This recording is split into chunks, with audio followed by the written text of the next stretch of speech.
Welcome back to Leeds Lately for the live watch-along of Leeds United versus Middlesbrough FC in the first round of the Carabao Cup. Welcome everybody who has joined already. Hopefully we get a good chat going tonight, and it's a little bit of kind of pressure off from, I know we've only had one game in the Championship, but this is a chance to see some of our players who might not feature as much this season and see how they perform in this game. So welcome, of course, to all of our Leeds Lately members, Karen Curtin, and also welcome to Penny Lane and Tim Raybold as well, who've already got talking in the chat down below. Make sure as well you like the stream, as it really helps it to get out to more people, and of course hit that subscribe button as well, because that really helps me out. I'll go through the team shortly, but we'll wait for a few more people to get in. But just before we do that, what's everybody's thoughts on the game at the weekend against Portsmouth? Obviously, you've seen my match reaction and things. You know what I think about the game. What do you guys think? And just whilst I'm waiting for your comments to come on that, I will give you a little bit of an overview on what I thought. Well, I thought we created a lot of chances. Look, in the opening 10, 20 minutes, we created enough chances to have won the game and been out of sight by that point. But we weren't clinical enough, and I really don't think that's something that you can blame on Daniel Farke, the manager. He puts you in the position to score. You've got to score, otherwise you get punished for it. And we made some defensive mistakes, so all we need to do is be a little bit more clinical and just tighten up a little bit at the back. There's a few sloppy pieces of defending. A good kind of chat about that was, it came out this morning. Go and check out American and Leeds on YouTube and podcast platforms as well. They just uploaded a podcast that me, Lockie and Alex from American and Leeds did last night and came up this morning, and we were basically talking about some of the positioning, some of the defensive structure, and you can get a good idea of what we're talking about there, and then a little bit about the half spaces as well, and kind of how Jorginho was utilising them and how Daniel Farke got us into a lot of the positions to be able to score that goal.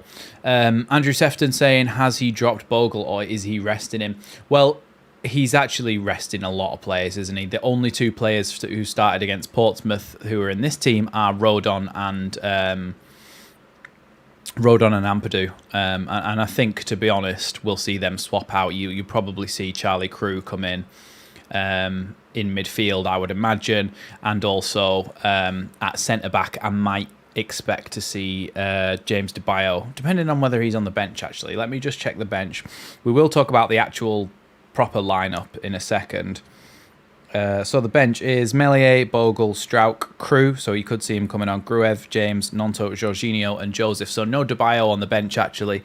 You would kind of expect him to be on the bench at least for this game and maybe get a few minutes at the end. But he's definitely the resting the players who aren't in the team, rather than dropping anyone, because it is a Carabao Cup fixture after all. So be interesting to see though how the lads who have come in deal with this sort of fixture, because this is a Championship fixture that a lot of them will have to play in this season. So it's important to see how they do. Of course, as well, let me just check on. Let me just have a little check on Middlesbrough's lineup as well, because of course Luke Ayling could be playing for them. Middlesbrough FC media.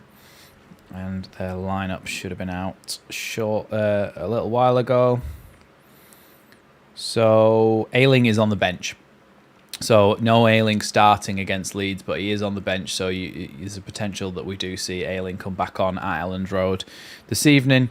And of course as well, Howson's starting. So we'll be able to see him back in action at Elland Road for the first time this season.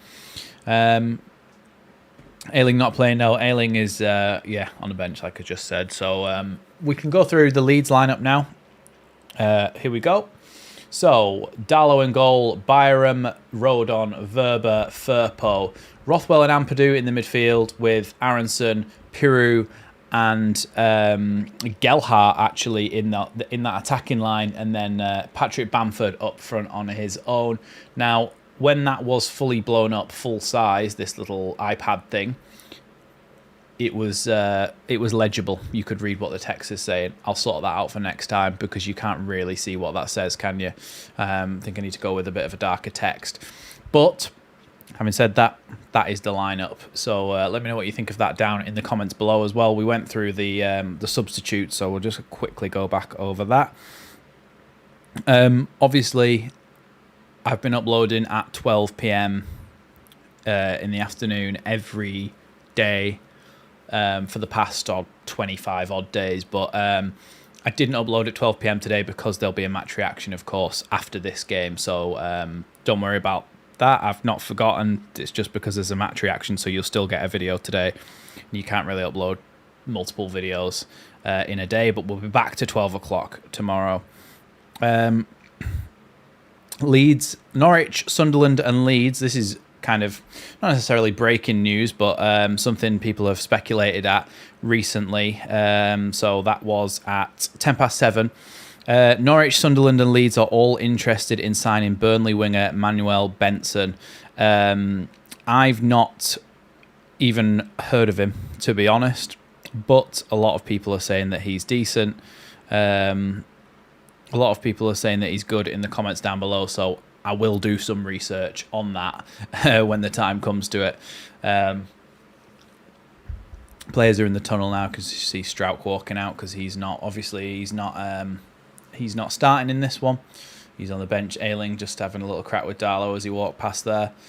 But yeah, I'm looking forward to this one because, like I said, it's a little bit of kind of pressure off. Gavin James saying squad depth, or I assume you mean squad depth, not squad death. Ayling's getting a round of applause from the Leeds fans as he walks back out onto Elland Road. So that is nice to see. Yeah, I mean, you don't want booing or anything like that, so it's nice to see Ayling getting a bit of a warm welcome. So we'll go back to that. Sorry, squad depth doesn't look great. It shows the weaknesses when it comes to wing-backs, wingers. Yeah, yeah. But when you look at the amount of first-team players that we actually have, we have got a lot of quality and strength in depth. We just need a couple more players to strengthen up those positions, and I think we're good to go then. And Gavin saying he ripped up the Championship the season Burnley went up. So yeah, that'll be good to see if we could potentially get him in as well. Bamford leading the line tonight. I hope he has a good game as well. Hope he scores. Brendan Aronson waving to, I would imagine, his partner in the crowd. But yeah, the players are just lining up now.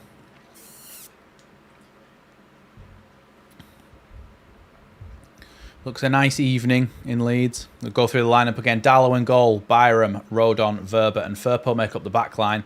In front of that, you've got Ampadu and Rothwell.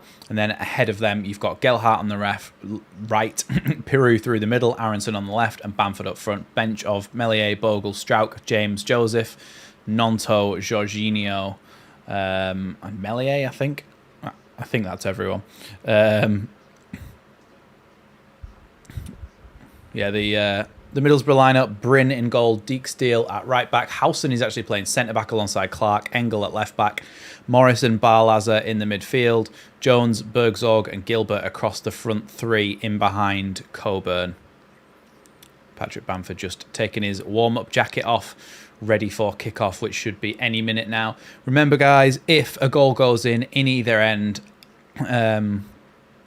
in this game, don't say anything until I've reacted to it because I might not have seen it and it might spoil it for me. Evening, everybody who is joining us. Evening, Goz. Welcome, everybody who's joining us. And also, of course, don't forget that if the stream does just go black, I will be just rebooting. I'm trying to sort out the issue, but it's something that's intermittent. It only ever happens when I'm streaming. So then I can't replicate it. So that's always good. CB, welcome as well. Welcome, of course, to all our Leeds Lately members. If you want to become a Leeds Lately member and support the channel, just hit that join button down below. No obligation, of course, but if you want to do a little bit extra to support the channel, support all the videos that I've been creating, then that join button is there for that reason. Of course, as well, if you want to support the channel in any way you can, and you haven't already, hit that subscribe button, and of course like the stream as well. But that's it for begging for things. Back into the action now. Leeds are just having a little bit of a huddle. For those of you who missed it, that is the lineup. I'm assuming, yeah, you can see that if you've got good eyes. Don't worry, I'll be changing it for next time. Welcome Robert as well, another one of our Leeds Lately members. Welcome everybody, thank you so much for joining me. And we are moments away from kickoff here at Elland Road. I was actually scrambling around trying to find where this would be, this game, and then I realised it was literally on Sky Sports, so what an idiot I am. I think Leeds are going to take the kickoff now. Patrick Bamford gets ready to take it. Of course, as well, by the way, if you want a classic football shirt, if you want a classic Leeds shirt, make sure you use my link in the description and use Leeds Lately 10 at checkout for 10% off your order.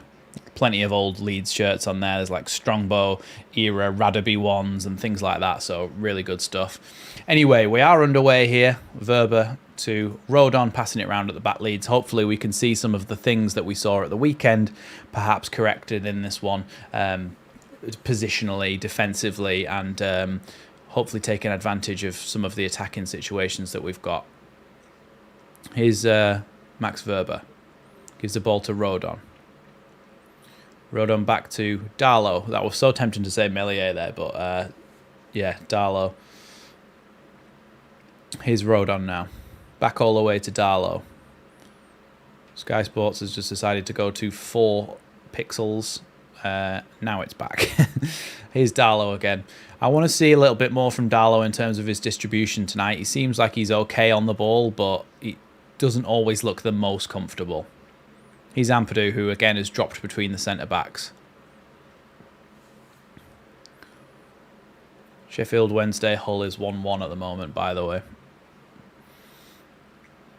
Here's Ampadu to Rodon. Rodon looks for a forward ball, but finds Gelhardt on the halfway line. Now Rothwell. Ampadu across to Verba, now down the line towards Firpo, who can't quite get there. Yeah, Robert, that does not happen very often, does it? Throw in there to Middlesbrough. I think it's Deke Steele to take it. Thrown down the line and now intercepted by Leeds. One back here. Done really well there. I think it was Aronson. Or perhaps Rothwell? Hard to tell from this distance. Here's Verba. Sheffield Wednesday 2-1 up already. We only just saw it be 1-1. Here's Byram. And now Rodon. Across to Verba, and then Rothwell actually drops into a left-back position. Wonder if that's something he's been told to do so that Firpo can stay higher up. Here's Byram with a bit of space on the right-hand side. Inside to Joffy now in the half space. Piru tries to get forward but can't quite. And then the ball across. Here's Firpo. Good save by the goalkeeper, but I definitely feel like Firpo was pushed there on his way through towards goal. Here's Ampadu. Played back towards Rodon. Now into Joel Piru, who plays it back to Verba calmly, and now down the line again. Here's Brendan Aronson up against Jones. Come on, Brendan. Cut inside and give us an opportunity here. Here's Firpo. Tries to lay it back to Brendan Aronson. Brendan Aronson back to Firpo. Shot blocked. And now Middlesbrough can attempt to come away with the ball, but Ampadu has fouled their midfielder on the edge of their own box, and it's going to be a free kick for Middlesbrough. Good move there, though. Ball bobbled round and kind of came back to Leeds fortuitously, but Aronson did manage to get the ball across to Firpo. But look, as Firpo goes to shoot here, you can't put somebody off balance like that. Like, if Firpo goes down, he probably wins a penalty, but because he wants to get his shot away, he doesn't get anything for it, which is it shouldn't really be the way things work, should it?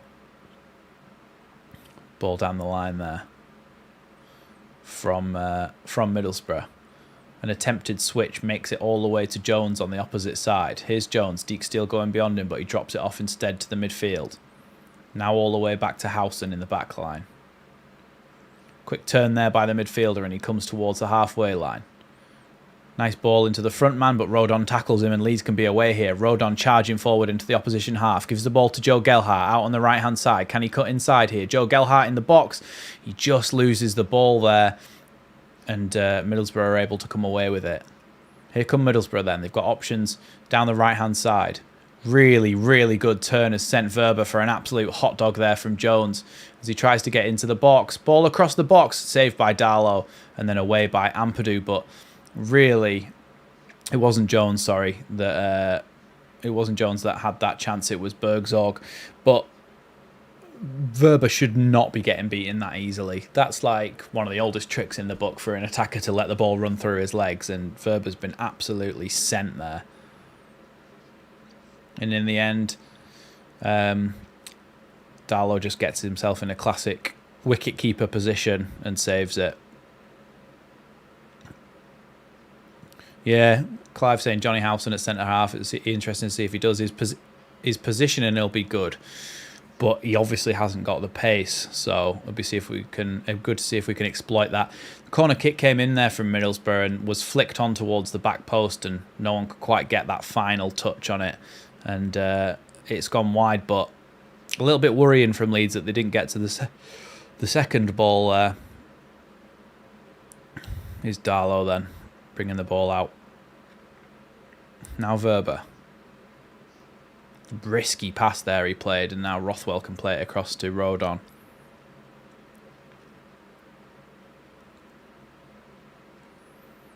LUFC Dan saying we started all right. Yeah, nothing spectacular, but we seem to be creating a few chances already. We just, again, we don't want it to be the same old story, do we? We want to be able to take one of these chances early. Ball over the top here for Bamford on the left-hand side, up against Johnny Howson. Does well to get the ball back to Firpo there, but Firpo can't quite get it to Aronson, but the clearance from Middlesbrough hits Ampadu, but eventually goes back to them. Here's the Middlesbrough left-back then with a long ball forward. And that one can just be swept up easily by Darlow, and now Verba has it. Here's Ampadu. You can see at the moment that Ampadu is almost making it a back three with Rothwell sat in front and pretty much everybody else is way higher up. You've got Firpo and Byron basically playing left and right midfield, allowing Leeds to have more attacking threat down those sides. Here's Aronson. Drops it out wide to Max Verba. Now Ampadu and across to Rodon.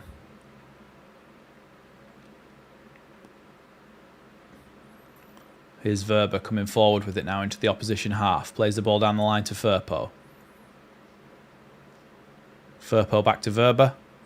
And then all the way back to Ampadu again. Pretty well organised team, Middlesbrough under Michael Carrick, so it's important that when we do manage to split them, we do manage to open them up, you have to take advantage of those opportunities. Verba with a lofted ball into the box, headed towards the back post. Here's Joffe. Joe Gelhardt in the box here, plays it to Byram on the outside. Back to Joffe again, on the corner of the box, now inside to Rothwell, who has to drop it off a bit deeper to Rodon, but still about halfway inside the opposition half. Here's Firpo, and Leeds might have to go all the way back to their own goal here after being in quite a promising position on the edge of the box. Sometimes you just wish that someone would drop a shoulder and shoot. Like Joffe's got it in his locker to pick a corner from that distance.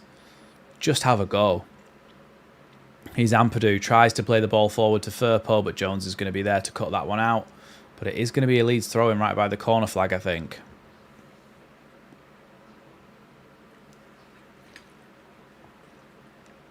Middlesbrough definitely content conceding possession, yeah. Do seem to be kind of hoping that they can hit us on the break, don't they? There's not exactly much intent to play through us.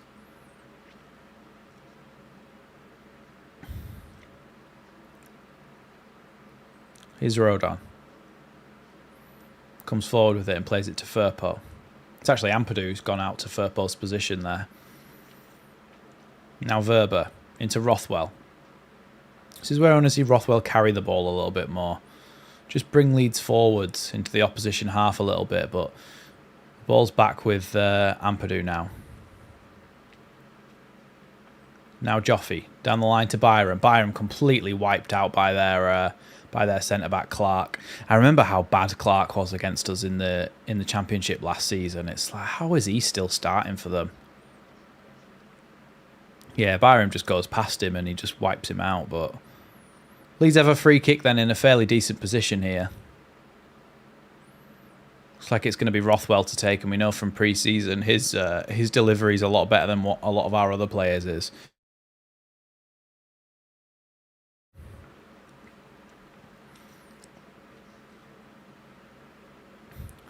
Rothwell then shapes up to take this one just before the 10-minute mark.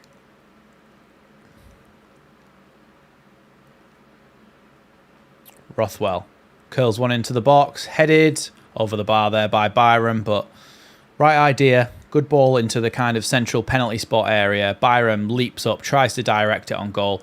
It was just a bit behind him was all, and it was hard to keep the effort down, but the idea's there. He rose well, he got a good contact with it, but just over the bar. It's going to be a free kick there as we come back to the action with Brendan Aronson, I think it is, fouling in the Middlesbrough right-back area. Here's the goalkeeper for Middlesbrough, having a little look at his options. Plays it out to Howson. Nice ball into the front man, but cut out by Joel Piroux. Now Verba. Byram then at right back, knocks it back inside to Rodon. Bit of pressure on him, but he plays the ball to Verba and then out wide to Firpo, who goes back to him again. Aronson can't knock people down, that's BS. Well, he did it then. Yeah, good shout, CB. I'd mentioned it at the start, but there's a lot of new people since then. If a goal goes in at either end in this game, don't say anything until I've reacted to it, because I might not have seen it.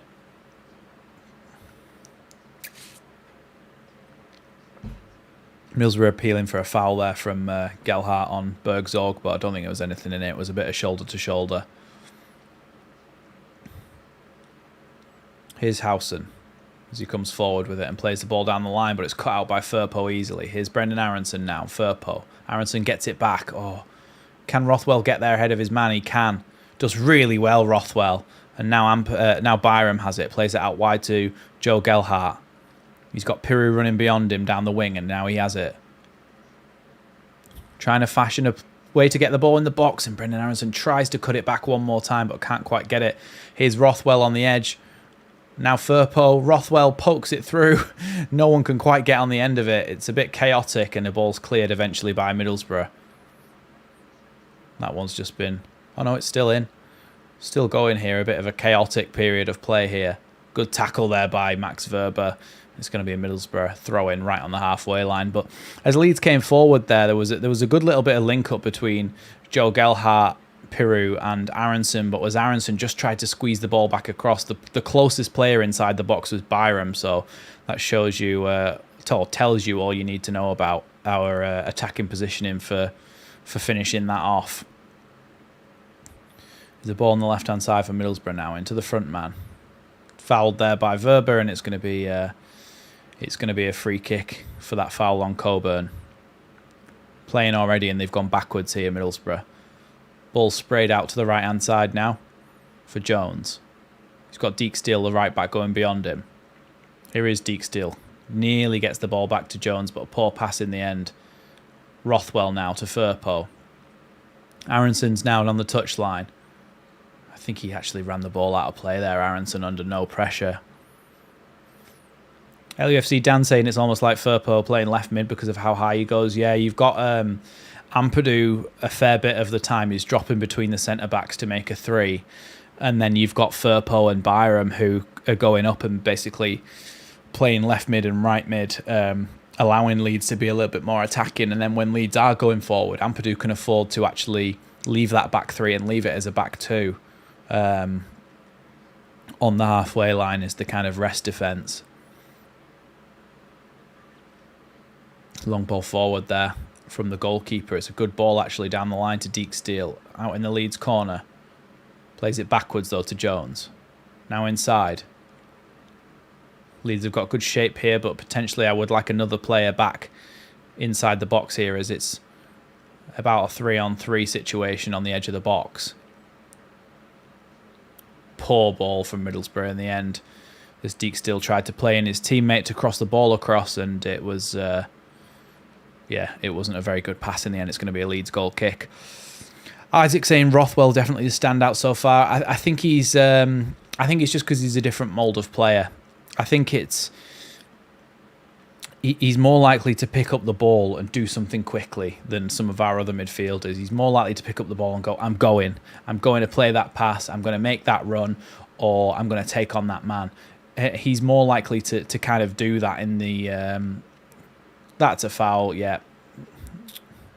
Coburn wiped out Ampadu there, arm around the neck, and he was through on goal. But it was, it was definitely a foul on Ampadu. But yeah, Rothwell's a bit more of like a kind of dynamic number 8 box-to-box midfielder. He will try things. He will try and go forward, be a little bit more positive. So I think he's just a different mould of midfielder. But it's good to have it at the club. Naka Brown saying, I just hope Leeds don't lose any more players before the window closes. Nonto and Verba are vulnerable due to Everton's pursuit of Nonto and Gladbach saying they want Verba back at the club. Yeah, but the thing is, the 49ers are now in a position where they can say, well, if you don't pay the money, we're not letting them go. Much like what we're having to deal with Jonathan Rowe at Norwich. They're basically saying, look, you pay 15 million or you don't get him. So of course, if Leeds play hardball and they can't afford to buy the players, there's no problem for us. We'll say, okay, we'll keep them then, and it's better for us anyway. Michael Brown also saying Rothwell moves the ball quicker. I can see him eventually breaking into that midfield place. Yeah, I think it all depends on who we're playing against, to be honest. I think if you want a lot of control in a game, Gruev and Ampadu are very good to have in there. If you want to control the ball, if you want to have positionally people who are going to really almost throw a net over the opposition and say, right, you've got to try and break out of this.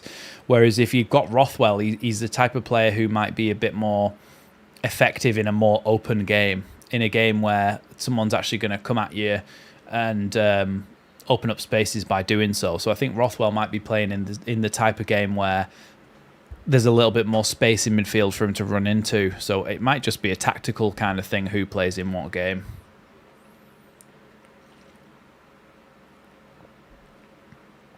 I don't actually believe that we kind of see enough of that from Daniel Farke in terms of, like, so let's say when we went on that really good run, it's probably a bad example to use because we won every game, or we didn't lose for however many games it was, 12 or something like that. But he kind of was just saying, right, we're playing the same team every time. There was no like, oh, I'm going to play this player in this game because he's up against this opposition. I'm going to play this player in this game because they're more open at the back. I'm going to play this player in this game, etc., etc. He doesn't tend to kind of use his squad depth based on the opposition. He uses them based on injuries and when he thinks a game needs to change when he's already in it.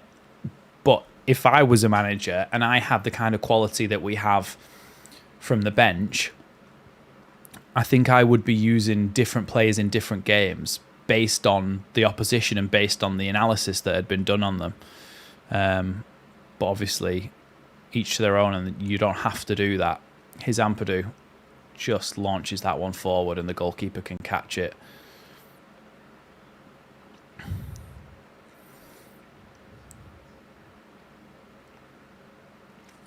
Here's Bryn, the Middlesbrough goalkeeper.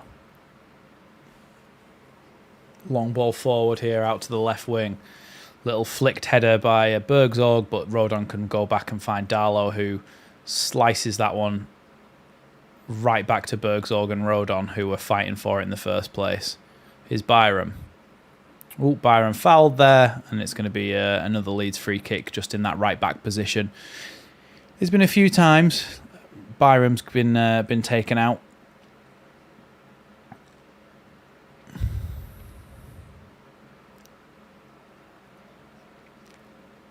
We get to see what's happening here. I think the goalkeeper coach is actually having a word with Melier here, just having a conversation. Here's Ampadu.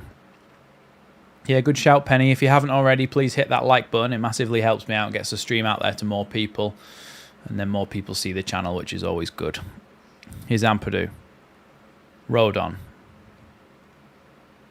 Now Joe Gelhardt out on the right-hand side, looking for an option, and he goes backwards here to Rodon, and then Ampadu, who's taken up residency as a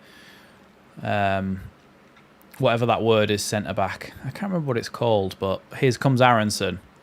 Does really well to get the ball to Byram. Byram's still with it here. Plays it to Joel Peru. Joel Peru on the edge. Just can't quite get the ball out of his feet enough to have a shot. Good little tackle from Verba there off Jones, and it's going to be a Leeds throw-in. I'm trying to think of the word of what that is when there's like a centre-back who goes there when he needs to be. And I'm trying to think of like... It's not a tertiary centre-back. It's like a... Or a deployable centre-back. You know what I mean? There's a word for it, and I can't remember, but it's not sweeper either, Gavin. Here's Firpo. Trying to get the ball in the box. It's going to be a corner for Leeds, but I'm pretty sure the Middlesbrough player fell over and slapped the ball out with his hand there. Perhaps should have been a penalty. Let's have another look. He did. That should have been a penalty. Handball.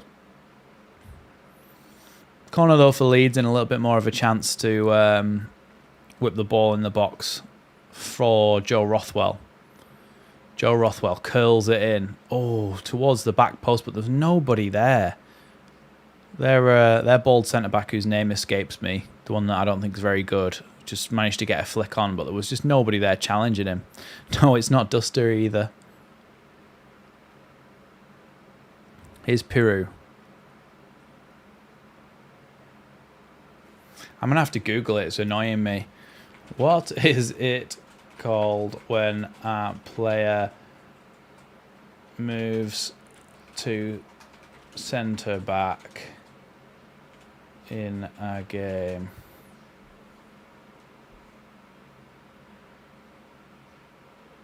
Leeds might be in here. Joffrey tries to get the ball across the box. It's flicked away by the goalkeeper and then away by Jones, who gives it... Oh, tries to give it back to Deeksteel, but he's actually passed it out for Leeds to have a corner.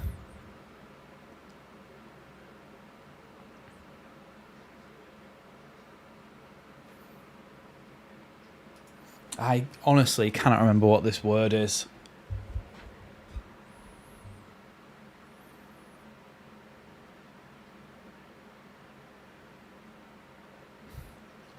Oh, it's really annoying me. It's really annoying me.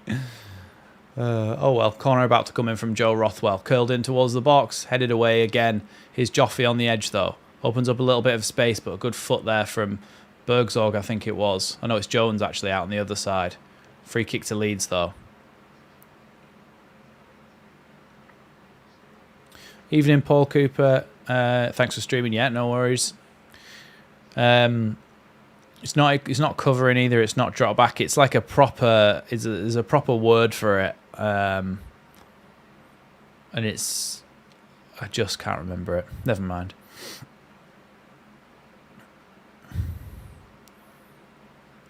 Joffrey's having to redo his bootlaces here before this free kick comes in.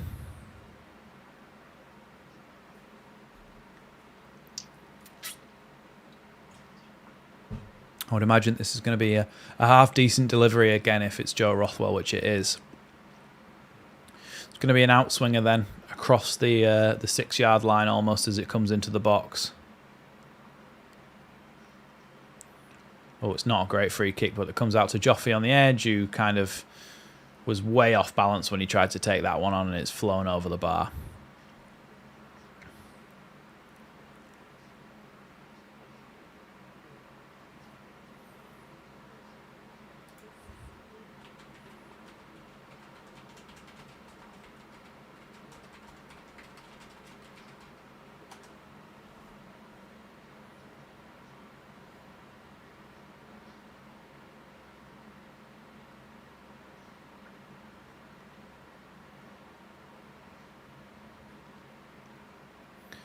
Here's Bamford. He's actually way out on the left-hand side, but he manages to give the ball to Ampadu, who he's got very similar hair to now.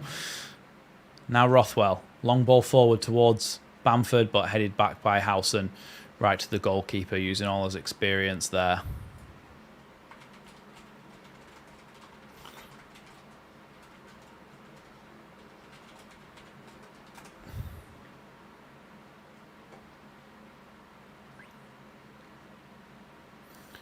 Oh, I'm trying to think of the word, but I just cannot think of it. Here's Bamford, who tries to poke it forward here towards Joel Peru. Ball taken away, but it's actually going to be a free kick because that was a foul on Bamford.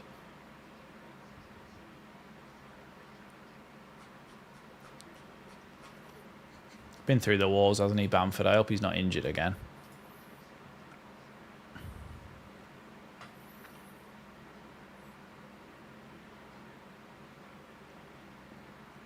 Oh, yeah, Howson on Bamford, right on the top of his foot there with the studs. It's not makeshift either. It's a technical term. It's not covering or makeshift or anything like that. It's like a technical word. Is there any news on Leicester's points deduction? No idea on that one. As soon as they were out of our division, I took no interest in them anymore. It's Rothwell again then to take this one. Hopefully it's a little bit better of a delivery than the last one. Here's Rothwell. Ball into the box towards the back post. Headed back across by Ampadu, but then is able to be cleared away here. Well, they look like they were going to try and clear it away. Now they have. Out to the right-hand side where it's picked up by Barlaza. Now Deeksteel. Has to come back again. Leeds have covered that space so well that Middlesbrough have had to just go backwards there instead of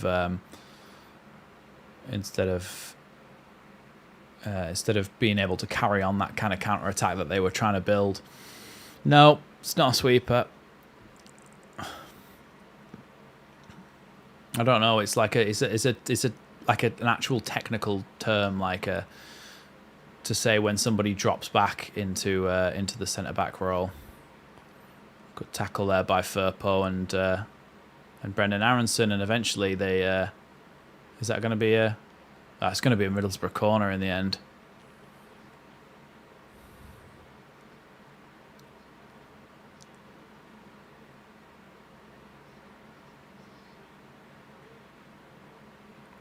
I don't think that was a corner, you know. But they nevertheless they have one, so let's hope we defend it right. A lot of big lads in this Middlesbrough team, and they're all in the box. One arm up then from the Middlesbrough player. Terrible front post corner. Can't beat the first man. Must be a championship thing, not just Leeds. Cleared away though by Verba eventually as the ball came back in there. It's a loose touch there from Jones, and he's had to play it all the way back to the goalkeeper from their own corner. You can see that Leeds aren't really pressing too high against this Middlesbrough team. We are playing in kind of a mid-block and not really going forward. You could see against Peterborough that a lot of the time we were attempting to press higher up the pitch, but we seem to be letting their centre-backs have it in this game. Byram does well there to give the ball back to Darlow. Byram is currently at left-back and Firpo's currently at right-back. I'm sure they'll swap when they get a second, but for now they are going to have to play on their opposite sides. Not that that's really a problem for Byram. Here's Rothwell. Now Verba. Bamford does well to bring that one down, and then Piru's pass is loose and they've picked it up.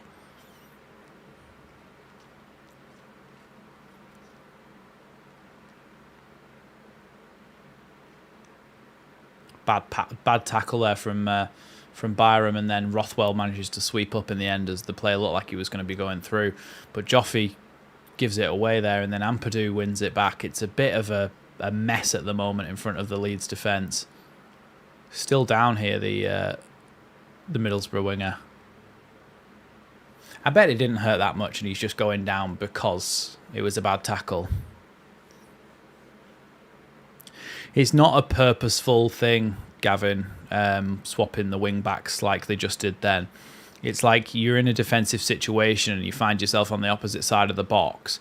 You cannot, like, in that moment, you do not have enough time whilst they're attacking you to run across the back line and swap back to your position. So you have to just say, okay, we're swapping for a bit until the ball goes out of play or until it's cleared long or something. Then you can swap.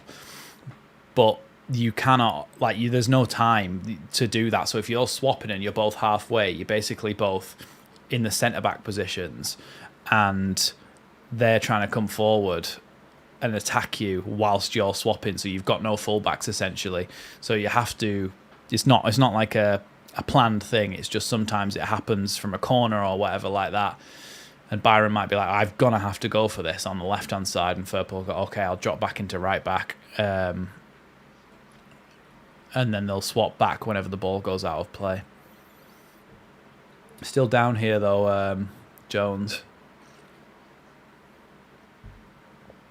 Ayling's warming up and getting a standing ovation from the Leeds fans.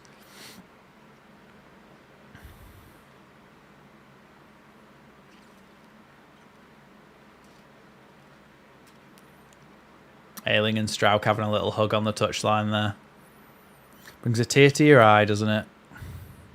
It's a shame, isn't it, that we can't just keep the players that we love forever and they just always have the same footballing ability.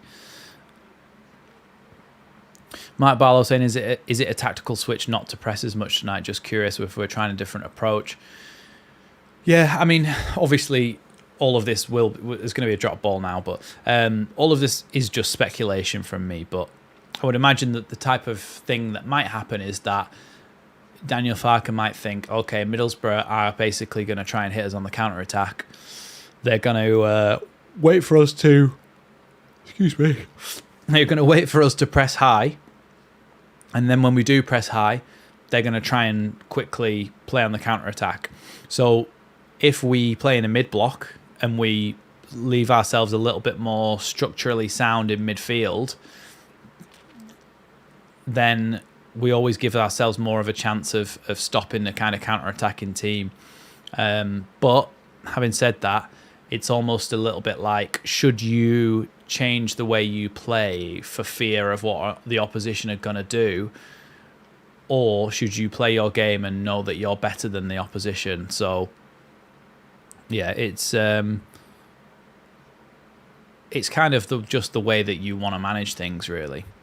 It could be due to the personnel as well. It could be that he knows that Mateo Joseph, Nonto and Dan James are capable of a lot more of an intense press than what a Bamford and Peru are and Gelhardt are. So that could be another reason. There could be a multitude of reasons why. To me, I think it's probably a tactical switch. Leeds are able to clear the ball out to the edge of the box and then a shot from distance straight at Darlow, but still gets down well to save it. Again, defensively, I'm not happy with the amount of times that the ball comes out to the edge of the box and someone's able to have a shot against us. We need to be quicker to close them down.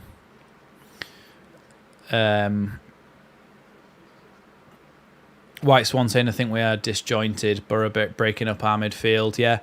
Well, look, I think there's a lot of players who are either they've just come back and they've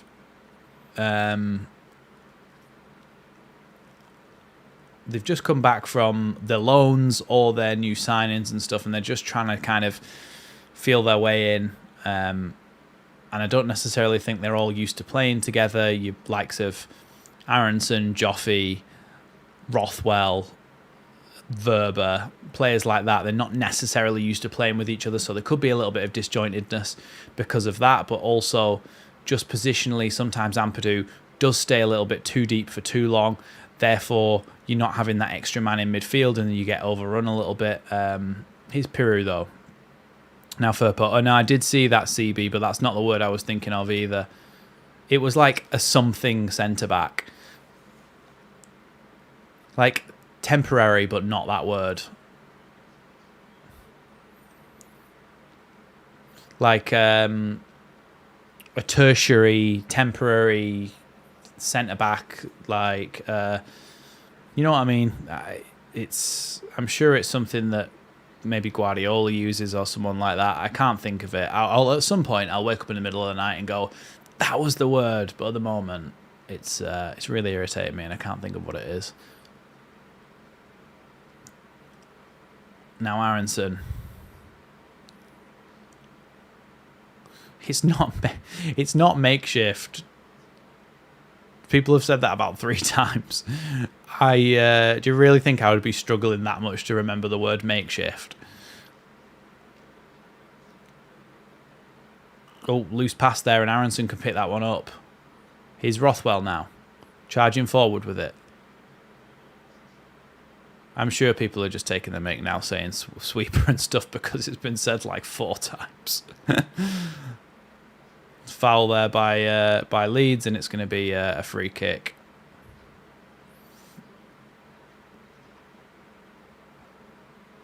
Yeah, Byram again, just a bit late.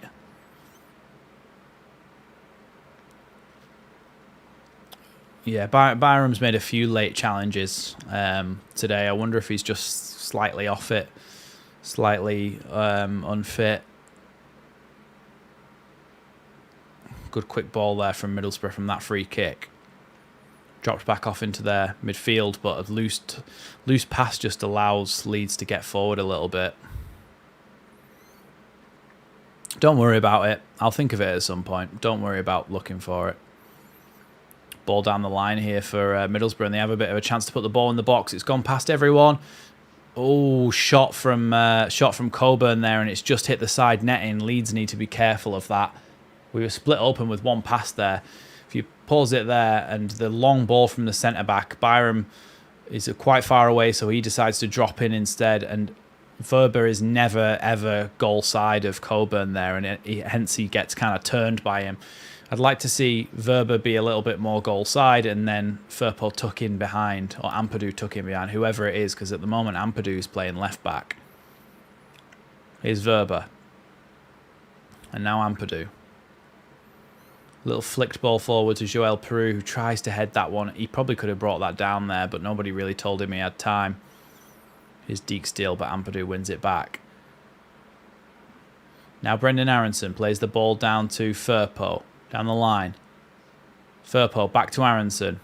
He's out by the corner flag here, looking for a way to get the ball in the box. Oh, he just gets a touch there, the Middlesbrough defender. Aronson does well to get a touch on that, though, and now Leeds have won the ball back. Here's Rothwell. And now Verber, and now Firpo down the line.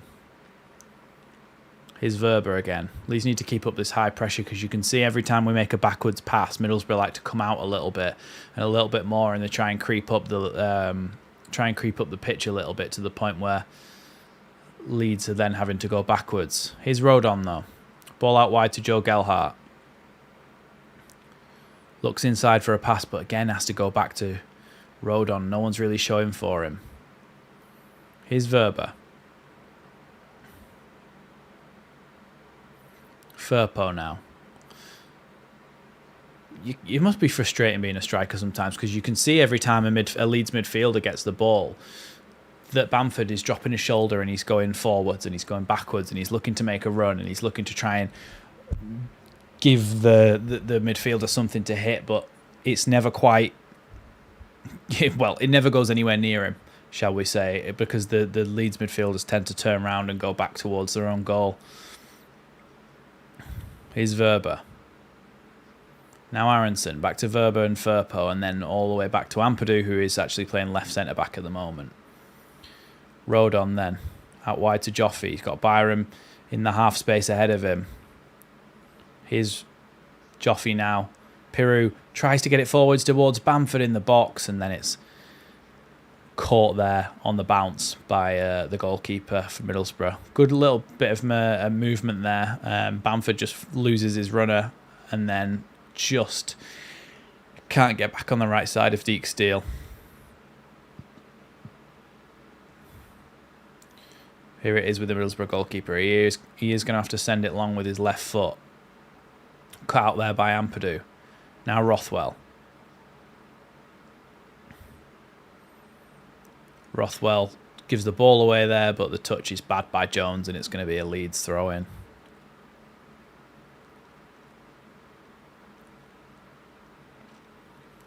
Firpo's going to be the one to take this one.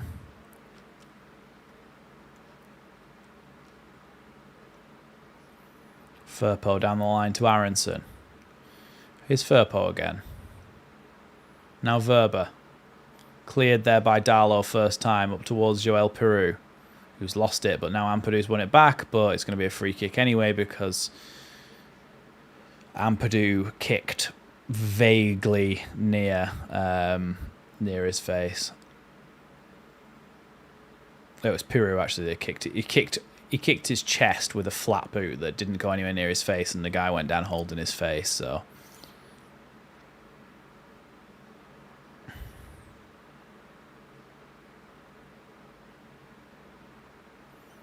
Finally, Middlesbrough take their free kick and they take it out wide.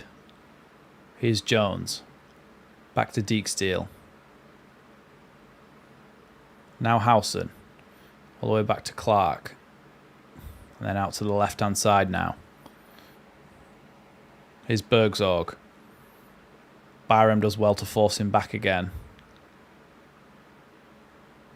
Clark again shaping up to play that long ball, but Leeds a little bit more alive to it this time and just put him off doing that.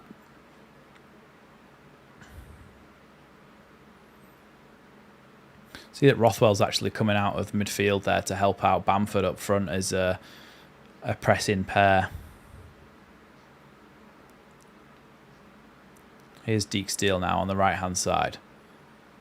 Back inside to Barlaza. And then back outside again to Dijksteel. Mixed bag, really, freshly picked. We've had some chances, so have Middlesbrough. It's probably been a fairly even game, just edged out by Leeds, but we're not very good at keeping hold of the ball here. Here comes Bergzorg. Tries to play it inside the box, but Byram with a very good cutout. And then Byram's pass just loose, and Joffy can't get to it in time.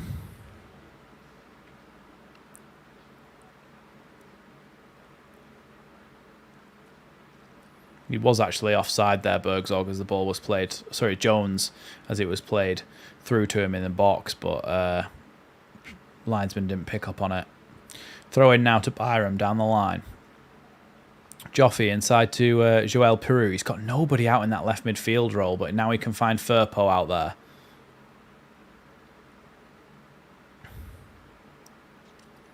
Rothwell.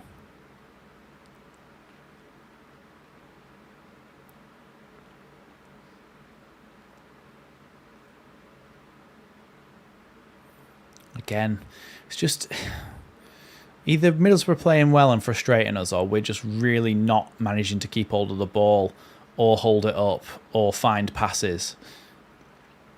Here's Firpo, Peru, back to Firpo again. Firpo loses it. Now he manages to win it back, but it's lost again. It's just a very scrappy game, that's all, and it's kind of frustrating to watch. Here's Jones down the right-hand side. He's going to try and cut the ball back, but it's bounced over off the Leeds defender, and it's going to be a corner kick to them. Thanks, Mr. P, for the super chat. Mr. P says this game has Farkas DNA printed all over it. Same SH1T. Yeah, it can become frustrating. It can very much become frustrating. Sometimes I'm guilty of this, and I kind of forget that there's another team on the pitch, especially when we're back in the Championship. I'm very much like we should be beating everyone. But Michael Carrick's a good manager. Middlesbrough don't necessarily have many great players. Firpo is down, by the way, injured. Oh, yeah. Dijksteel stamped right on top of his foot. I do have like an elitist mentality sometimes when I'm watching Leeds in the Championship. Like that Dijksteel, the amount of times he fouls people, and I'm like, you're clumsy, and it's actually dangerous to other people's careers how bad you are at football. I think you've got to trust in Farke. He's not going to play the exact football you want, and especially because of the kind of love affair that we had with Marcelo Bielsa, you're never going to get any manager who's going to play that way ever again for Leeds. So that's something that we have to come to terms with. Secondly, Daniel Farke's record speaks for itself. He has won the championship twice, and he's every single time he's had a full season, he's got over 90 points. He is the best championship manager there is in terms of results. So you just have to trust the process. There isn't anybody out there that we're going to go and get. There's nobody. We can't get a Premier League quality manager because we're not in the Premier League. Ball lofted in from that free kick to the edge of the box. Clark heads it back across. Rodon heads it away, but it only goes as far as the left back. And now Clark tries to put the ball into the box. Away there by Ethan Ampadu in the end, who can clear that one down the line. I'm relaxed in this one, Penny, because it's the Carabao Cup. So either way, for me, this is almost like watching another pre-season friendly, because I'd like to stay in it because I'd like to see some of our young players and some of our players who don't get as much game time get some game time in these fixtures. But in terms of the actual competition, I'm really not that bothered about it. His Bergzorg inside the Leeds box has to go out wide though, forced away by Joffy. Now back to the midfielder who's going to try and play the ball across now. Inside the box here, and the shot. In the end, Darlow can just pull his hand away from that one for Gilbert or Gilbert, depending on where he's from. Yeah, that's poor from Leeds. Defensively, that's really, really poor. There was just a massive, massive gap. Yeah, Robert Wetzel saying, well, let's just leave people wide open in the box. That's awful, that defending. Again, I mean, that's literally what Portsmouth's first goal came from at the weekend, so that is something that we definitely need to work on. That was really poor. Here's Aronson out on the left-hand side. 4 minutes added on to this first half, by the way, and we've had one of those minutes. Here's Rothwell, who's now dipped into the centre-back position. Now Byram. A lot of the time in this game, when Rodon's looked for an outball down the line, it's been Joffy who's come and got it off him, and then Byram's been the one further forward. I think I'd like to see that the other way around a little bit. Aronson with an outside of the foot pass towards Bamford there. Bamford's in on goal. He's got a really tight angle, but he is offside in the end. It must have been tight, that, to be fair, but really, really good ball from Aronson, you know. Yeah, it's tight. It's not a massively... to be honest, I think Bamford might have missed from that angle, but it's not a massively obvious offside, that.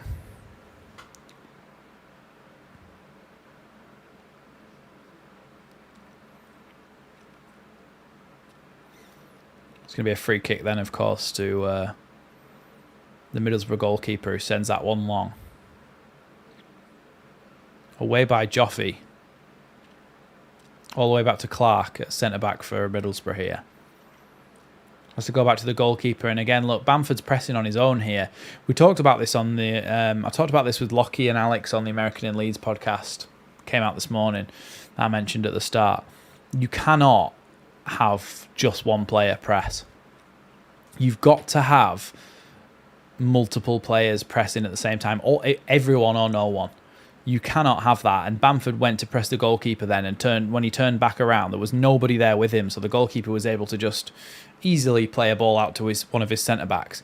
So Bamford then is wasting a load of energy pressing when he turns around, and it's really disheartening as well to see that his teammates aren't helping him out. So it's either one person... it's either everyone or no one. You can't just have one person. Firpo's... got himself a yellow card as the ball came over the top there. Long ball came over the top, and Firpo, I think there was just... Oh, yeah. I'm not surprised Firpo was fuming with that.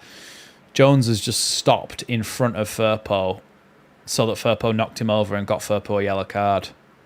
What's he meant to do about that?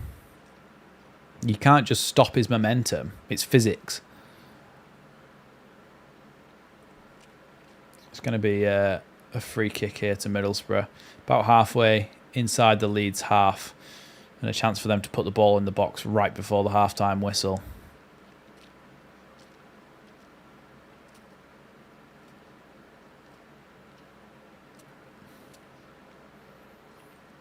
Ball coming into the box now from Middlesbrough. Easily caught by Carl Darlow there. Ampadu telling him to calm down, and now it's going to be half-time. Get your comments in about that first half in the chat down below, and I'll come back and have a word with you. You're in trouble. No, I'll come back and have... Do you know what, Artie?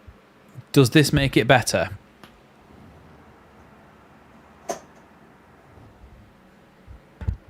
Because I've got a fan on in the room to keep my camera cool, because sometimes my camera overheats. Anyway, I'll be back shortly. Don't go anywhere. Get your comments in on that first half, and we'll have a talk about it when I get back.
Hello.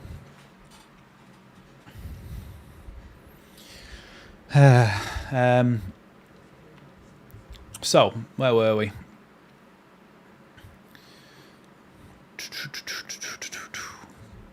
Bruce Edwards, Farker ball sucks.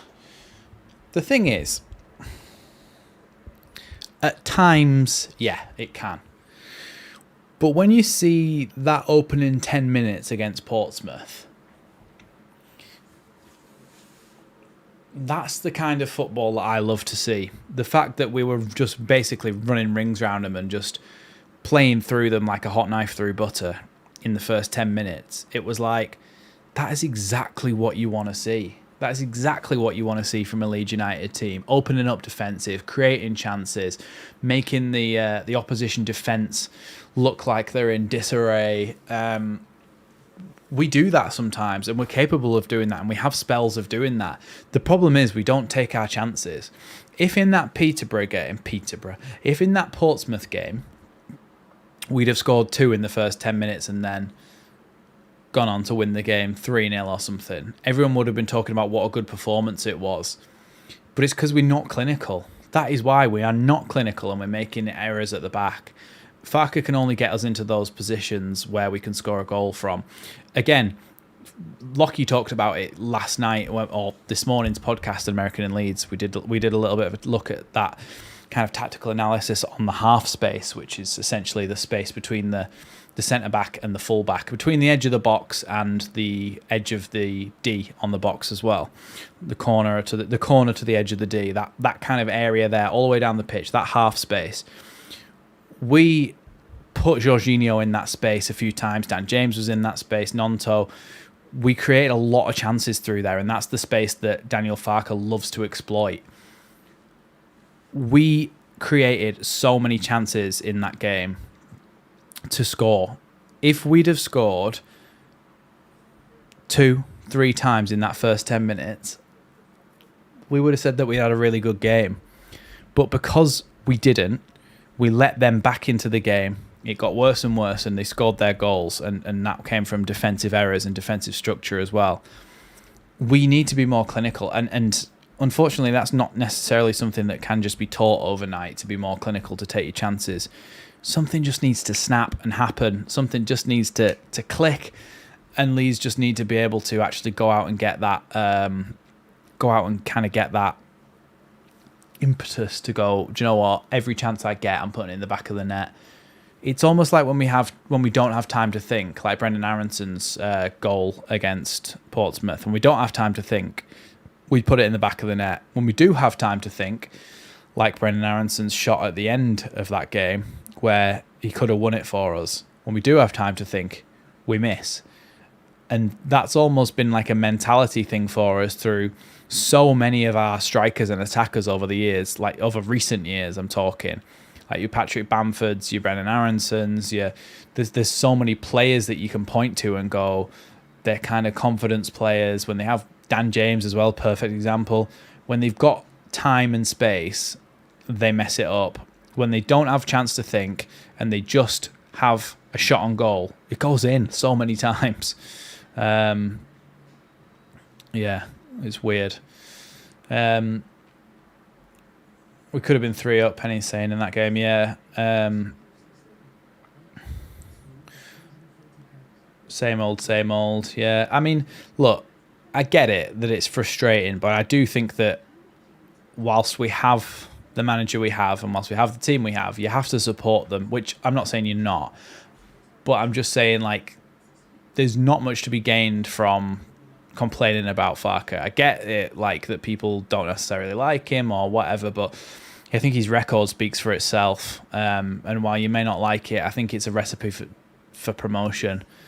I think it really is. If the Leeds United jinx can outweigh Farker's championship managing ability, then that is something special. But there isn't really, Clive, because what is it going to do? Like, what is... I get, like, I know now that you don't like Farker, and Mr. P doesn't particularly like Farker and people like that, but, like, I'm not being funny. The club isn't watching my live stream going, Clive and Mr. P don't like Farke, let's sack him. Like, they're never going to make any decisions based on what the fans are saying anyway. So we kind of just have to look at what we've got. And you might say, okay, yeah, certain things in certain games we can do better, which we always do, which is why I make tactical videos, why I analyse stuff that we've done, because I can go, look, there's always room for improvement. But it's not necessarily saying that Daniel Farke is terrible. It's just saying, look, this is what, if any manager was in place right now, this is what they should be doing to improve things. Yeah, and I don't really get that thing about embarrassing teams, really, to be honest. I think there's some sort of thing in Daniel Farke that he doesn't like. I mean, it's the sort of thing that Bielsa would have said, to be honest. I can imagine that's a very Bielsa thing to say, is we don't want to embarrass teams. We want to, we don't want to take the mick, where people are olaying and passing the ball around and doing little flicks and stuff. But for me, players having fun and expressing themselves is what makes them happy and what makes them want to play well for the team. So if they've got that chance where they're, look, in a championship season, the entire season pretty much for the players is stress on the pitch, is we have to win this game, we have to win this game. So if a player gets to the 60th, 70th minute and they're 3-4-0 up and there is no pressure, they can actually go out and enjoy the game without having to play exactly not 100% seriously, if you get what I mean. Like, sometimes these players need a little bit of a release in the game. So I think having a bit of fun, getting the Olays out, doing little flicks and tricks when you are 3-4-0 up against the opposition, I don't think there's any problem with that particularly. So Mr. P and Karen Curtin saying about needing to move the ball quicker. I think it's something that we've struggled with a lot, isn't it? Look, but we talked about this yesterday as well. People like Ampadu have been playing for, whilst Ampadu's brilliant, I love Ampadu, but he's been playing for Sheffield United in a relegation threatened season. He's also played for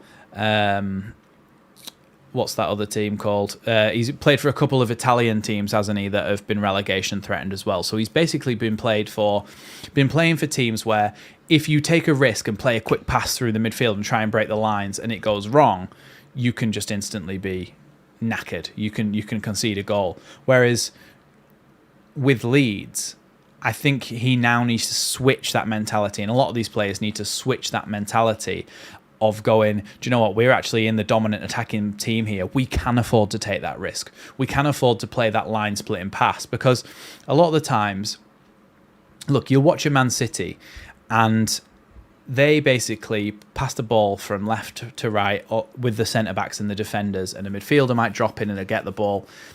You pass the ball and it goes from side to side, side to side, side to side. When a player on the opposition team makes a mistake in terms of he's given up on the run, or he might not have quite made up that space that he should have made up to stop the pass through from Man City's defence, one of the defenders will go, bang, that's it. And they go quick pass through to the midfielder as quick as they can, like fizzed in pass through to the midfielder, through those two players in the opposition press, and you've broken the press then. That's when everybody else is triggered to go.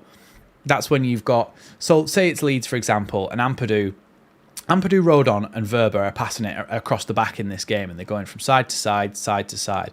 You've got Bergzorg and Jones pressing. Jones, for 1 second, goes, do you know what, I can't be bothered getting to that one. I'm going to leave a little bit more of a gap than I would usually leave. That's when Verba has to go, bang, and he has to play a fizzed quick pass into what's his face, Brendan Aronson. And then you've got, as soon as Brendan Aronson is almost, the ball is on its way to Brendan Aronson, you've got Firpo running beyond him. You've got Piru offering an option central. You've got Bamford coming across to the left to try and offer him a bit more of an option as well. You've got runners, everyone going forward. That is the kind of trigger that we need to pull when we're in those situations. We're slowly passing it around at the back. You have to then change the tempo. You have to then quickly play that pass through the lines. And it's when you catch opposition out doing that. But there's so much of it going backwards and sideways and forwards. We then play a pass forward, and it's a slow pass, and someone picks the ball up, and then instantly they've got players around them, and they have to go backwards again. Leeds have really got to get used to going, okay, we're picking our moment, and we're going to go, and we're going to just go forward. At the moment, we're too slow to do that, and it's really causing us issues in terms of being able to create things. I just did see a comment before saying Clive T said the YouTubers got Bielsa sacked, which is possibly the most ridiculous comment the channel's ever seen. So if there was medals for it, you would win that one, Clive. There's no chance on earth that the club is watching YouTubers and going, do you know what? These YouTubers with, I think especially at the time, the biggest YouTuber Leeds had, probably Lewis or Connor, and they had around 30,000 subs. They're not watching that and going, do you know what? Sack him. Lado, in his bedroom with his camera, said that Bielsa shouldn't be here anymore. So that's it, he's gone. There's not a chance on earth. We are about to start this second half here. Also, remember everyone, it's becoming quite... Oh, I'll turn that off. It's becoming quite negative towards Leeds, towards players, towards the manager, towards the system, towards everything, right? We are one game and half a Carabao Cup game into... We are one game and half a Carabao Cup game into the season. Nothing's even happened yet. Just don't worry about it. Do you know what, actually? I had a WhatsApp from Stats. He said... in the 2005-06 season, Reading lost at home to Plymouth on their opening game. They finished on 106 points, championship record. 2006-2007, Sunderland lost the first 4, won the league. It's not a be-all and end-all whether we lose our first or second or even third game.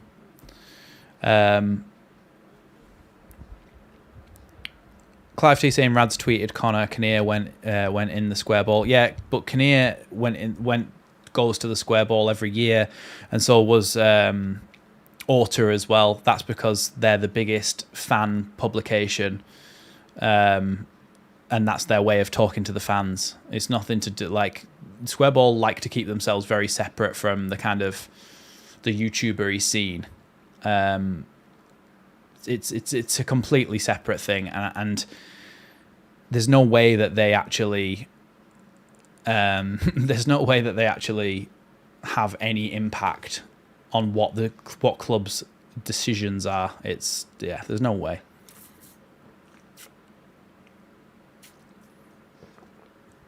Yeah, there's actually only 3 players who started against Portsmouth in this team.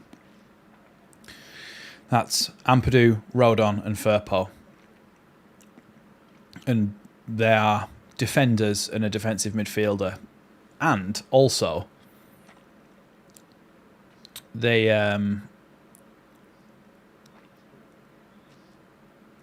what do you call it? What was I saying then? I don't know. We'll move on.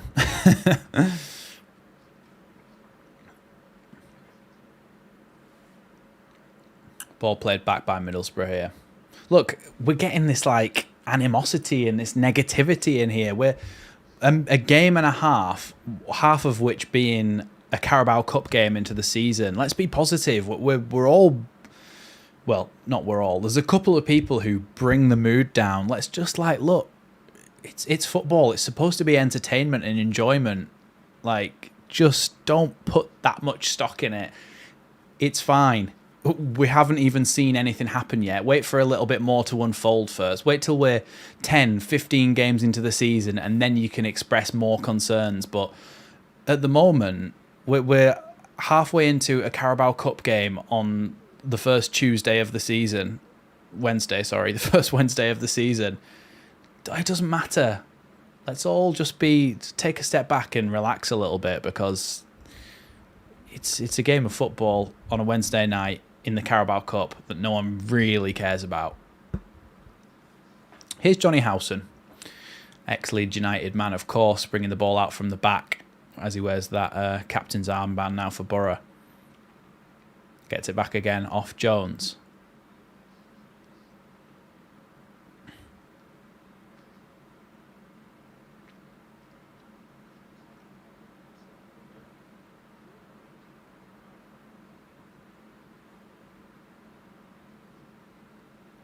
Ball forward into the midfield there, but Rodon trying to...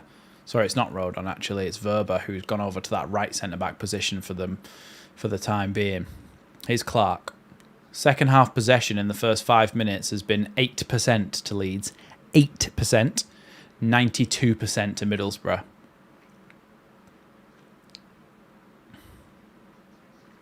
Here's Jones.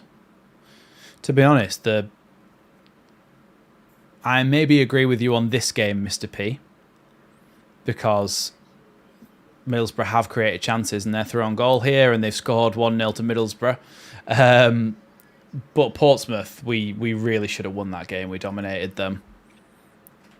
We've had 8% possession in this second half so far, and just allowed Middlesbrough to run through and score.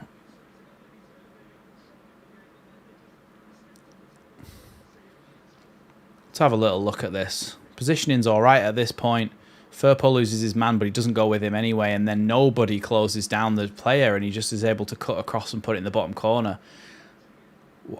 Nobody, okay, Aronson gives up, cuts inside, and then Firpo and Rodon, no one's near him, and then Verba dives at it. Goes through Verba's legs, actually. Well, the most positive thing that we can take from that is that hopefully that's a wake-up call, because we've been quite poor this game. Here's Rothwell. Now Rodon. Verba.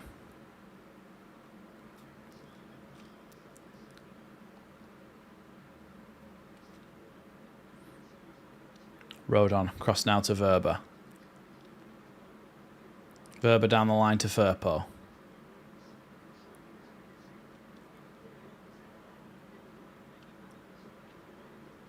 Here's Rodon. Rothwell. Popped straight back to Verba. Can you see what I mean? How we're just moving the ball across the back line really slowly, and then Verba's just turned around and lost the ball. Now Jones goes down the line. He's got Deke Steele ahead of him, the goal scorer, and he's going to try and cut the ball back again for a second one. That was really close to being 2-0 there. Really close to being 2-0. Bergzorg sliced that one in the end, but if that goal wasn't a wake-up call, then I don't really know what more the Leeds defence want, because again, Deke Steele is just able to run past. Aronson is doing his best to get back, but the ball gets cut back across. There's always somebody to come and receive the cutback for the opposition team, and nobody ever to pick up the ball from a Leeds point of view. Rothwell tries to play a long ball forward, but it's just cut out by Howson. Flicked away by Deke Steele, and now Rothwell can get it back. Here's Ampadu. Verba. Essentially, with Ampadu dropping into the back line and making it a 3, Rothwell is on his own as a midfielder, and everybody else is ahead of him, so he's so isolated at times that he has to just turn around and go backwards.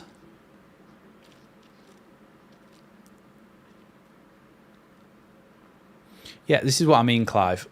Farker, again, just sat there with the same expression as Martin, the security guard. How do you know what he's thinking? What? How can you have a go at him for sitting there and watching the game? See, that's when I know that you've just got a problem with the person and not the manager. Because what are you talking about? What are you actually on about? He's sat there watching the game of football. Unless you can read minds, then how can you possibly have a problem with that?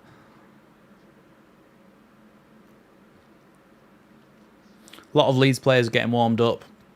Jorginho, Strauch, Ruter, Wait, that's the same as Jorginho.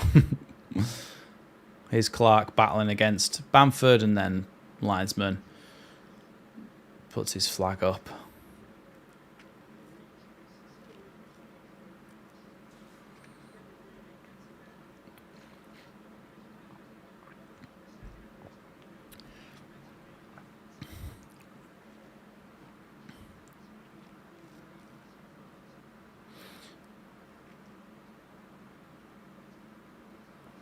American in Leeds, welcome to the chat.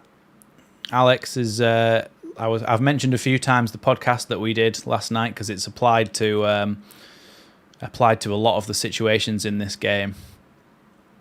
But he's saying a bit concerning this second half in terms of fight. Yeah, well, considering that we had 8% possession up until the point that they scored, allowed them to score without putting any pressure on the ball, and then allowed them to nearly score a second one. That is concerning, and you kind of want a little bit more get up and go, and I don't really know why.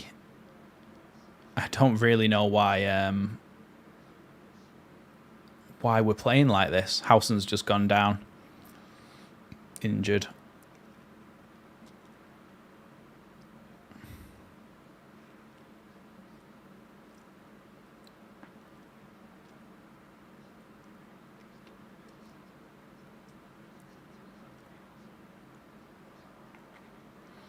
Yeah, I don't know what's wrong with him, but he actually had to kick the ball out there, Howson, so I would imagine that he's going to have to come off now.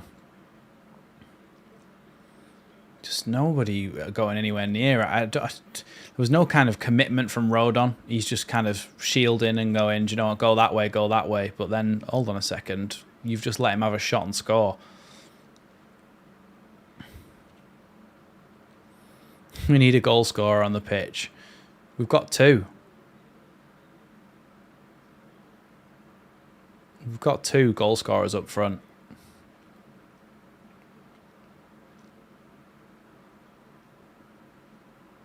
Ayling's getting ready to come on, by the way, for Middlesbrough.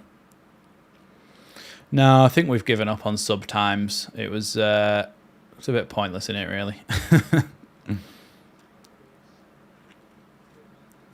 Yeah, Ayling's coming on then for Johnny Howson.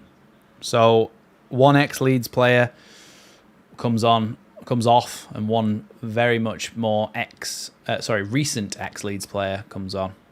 In Luke Ayling, who gets the captain's armband. And all the fans are singing, Luke Ayling, Luke Ayling.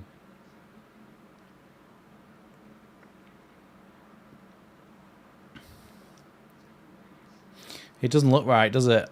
It just does not look right, him in a Middlesbrough shirt, not in a Leeds shirt. Tell you what, though. We paid, what, 200,000 for Ayling? We bloody got our money's worth, didn't we? We really did. Bamford just passed the ball back to Ayling on purpose because it was a drop ball. But even so, I bet that feels pretty normal for Bamford to be passing the ball to Ayling. Here's the Middlesbrough goalkeeper with the ball now. Because it's the Carabao Cup, Alfie, that's why. Playing our second string side. Here's Ampadu, heads it back to Verba.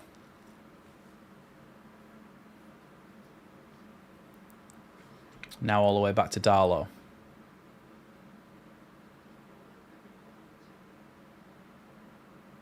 Here's Rodon.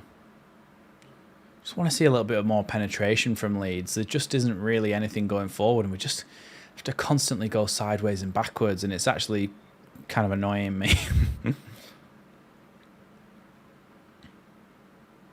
Headed away there by the Middlesbrough defender. Still kept in, apparently. Looked like it might have gone out there, but no, still in. Ball back down the line, but Leeds can now cut it out. Here's Byram and Rothwell, and he has to go backwards again. It is so much backwards passing. There is so much backwards passing. It was so much better than this against... it was so much better than this against Portsmouth. It really was.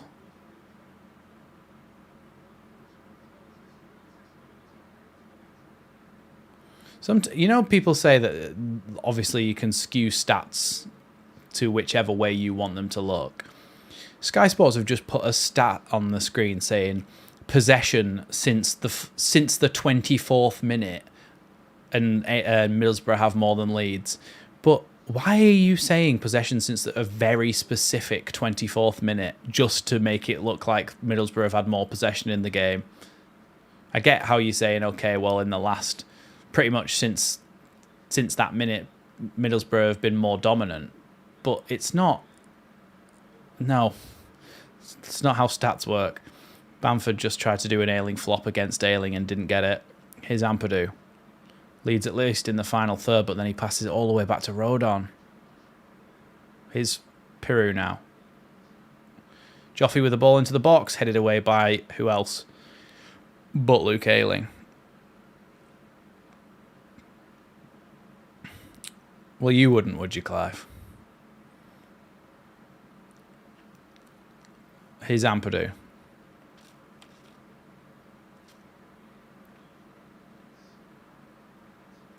Now Verba.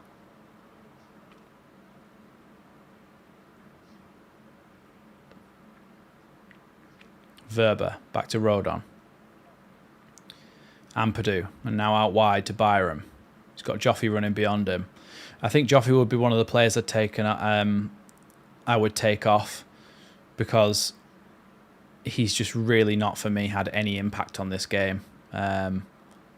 Leeds have just given the ball away, and they're through on goal here. Middlesbrough through on goal with Bergzorg. Rodon's got to try and defend this. 2-0. It's so poor. It's so poor.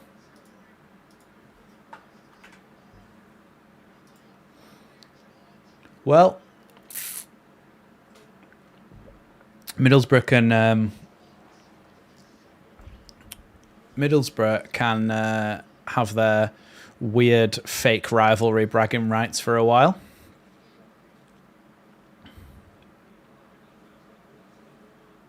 So Verba has the ball here.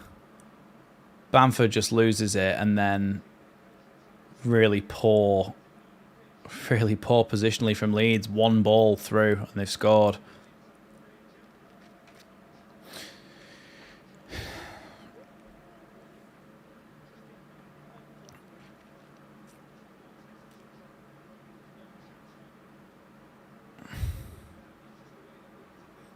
Yeah, it hits Rodon on its way in and then hits the post and goes in, but it's just like poor hold-up play from Bamford. He's not checked his shoulder. Nobody around him's told him that there's a man on. Then when the ball comes through, Ampadu, Rodon, none of the defenders are in a good enough position to cut the ball out, and none of them have watched the run. The ball goes straight through to Bergzorg and he finishes it. So poor from Leeds. So very poor.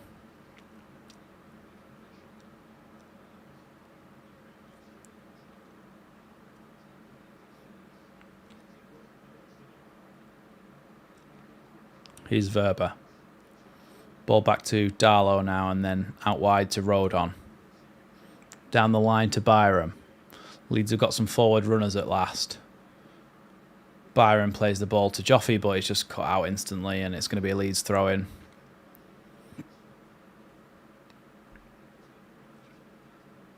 I think it's actually going to be 5 subs at once. They're through on goal again here. Jones is through on goal against Darlow. Really good save there from Darlow, I think, in the end. What is going on?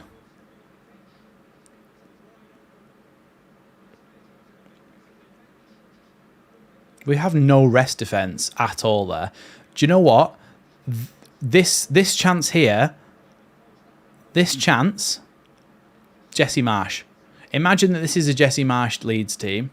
Verba and Firpo, and watch that chance again, and you'll think, yeah, that's a Jesse Marsh team with 0 rest defence.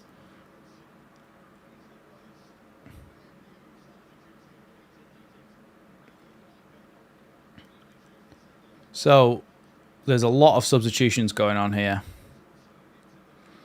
Strout coming on for Verba. Do you know what? I can say it quietly, but I don't think Verba's very good. I think he thinks he's a Champions League player, but I don't think Verba is very good. So Strout comes on for Verba. Bogle comes on at right back. Firpo comes off, so I'd imagine Byram's going to left back. Gruev comes on in the midfield. I think Darlow took a whack in the face there when that one came through.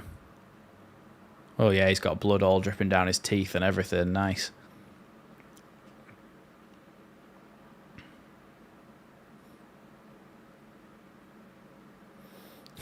When Robert Wetzel said bringing on the big guns now, I thought he meant bringing on the gun because Darlow needs to be put down. I don't know why my mind went there.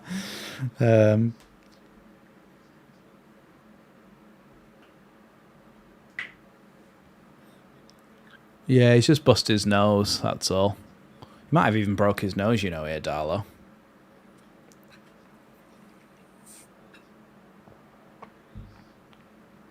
Plymouth 2-0 up against Cheltenham. 3-0 up against Cheltenham, sorry. Bloody hell. Rooney can only win a game of football when it's against Cheltenham.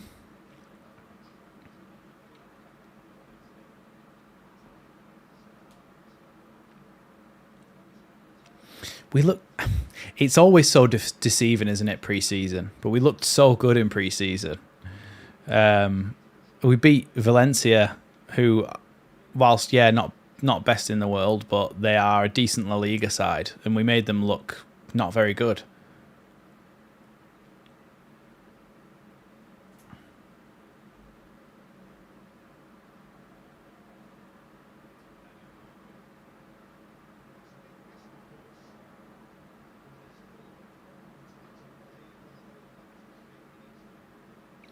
Well, Darlow's back on his feet again eventually. And finally.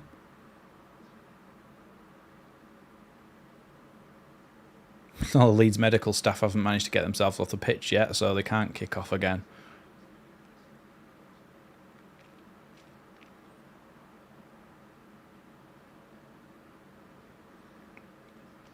So a bit of a new look defence now, and Nonto's on as well, which I forgot about.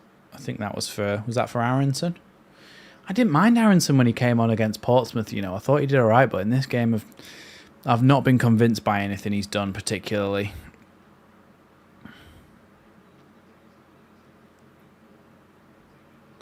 They're in again here. Jones, 3-0. 3-0. Okay. This is an issue.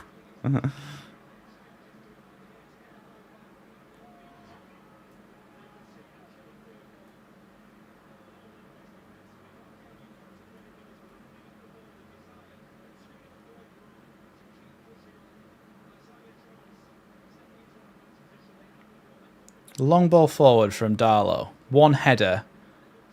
And then a ball down the line. Just cut back into... Why are both of our centre-backs within 5 feet of each other in the left-back position and nobody in the centre of the goal? Jesus. We're at 6s and 7s defensively. That's been a lot of our issue. Like, look, if we're not bad defensively, it is only a cup match, but it's worrying because this is championship opposition.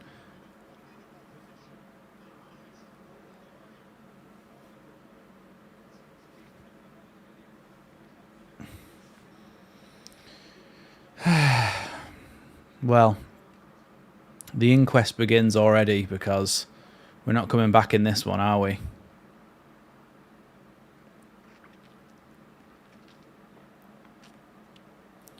Here's Strauch. Manages to clear that one up the line. Jorginho trying to hold it up against Ayling. Gets away from him. Now Nonto gets it back to Jorginho. Leeds are on the counter-attack here. Jorginho completely wiped out there by Ayling. Ayling's going to get himself a yellow card here.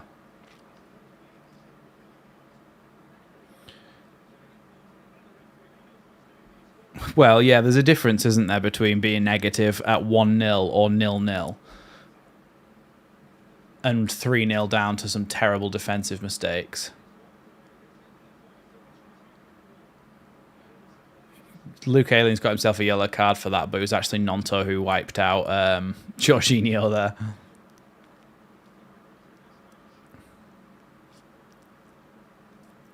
So Rothwell and Gruev over this one. Ball into the box. Decent ball in. Out to the edge. Shot by Joel Peru. Blocked off the line. And that's just our luck, really, isn't it? We get a chance to score and it's just blocked off the line.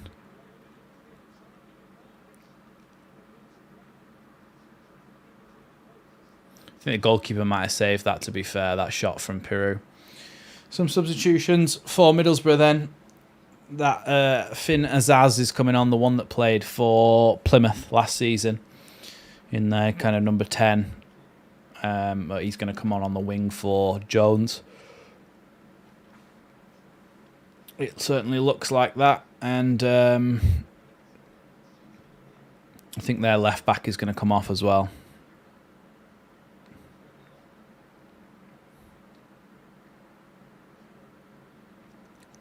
Yeah, so Engel comes off. They bring on a new left back, and then Azaz is going to come on for Bergzorg, scorer of the second goal.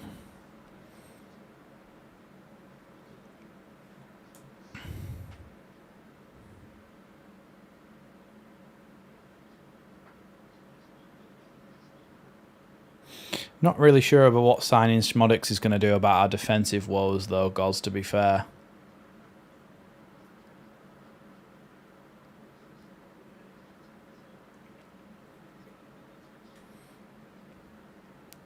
Ball back to Ayling here for Middlesbrough. Now back with the goalkeeper. Ball down the line, and then Strauch is able to clear that one. Bamford up against Ayling. Now Strauch wins it back. Little nutmeg, and now Leeds have the ball with Gruev. You can already see that we're trying to play faster. We're in the attacking areas of the pitch. Here's Nonto. Cuts back inside and then goes back outside. He's twisting his defender up here, and now Jorginho can pick the ball up in the box. Chips it back across to the back post, headed away, but can Gruev knock it down for Rothwell? Just try and put it back. Bogle can't get there, and now a ball down the line, and they've got another break here. Here's Azaz, the substitute, who's fresh coming onto the pitch, but Rothwell can thankfully pick that one up. Here's Gruev.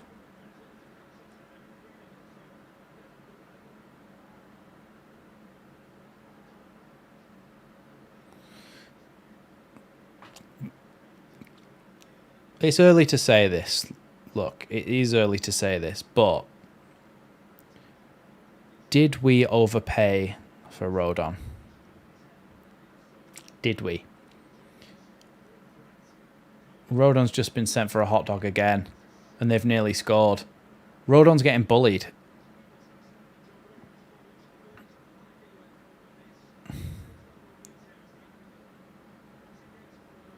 Did you get a touch on that? Yeah, he did get a touch. It was a good save, Darlow. But Rodon is on the wrong side of his man again. He's having an absolute stinker.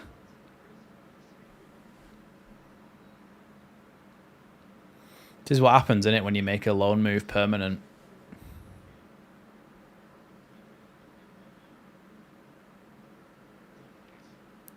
Here's Deke Steele on the edge of the box. Shoots over the bar.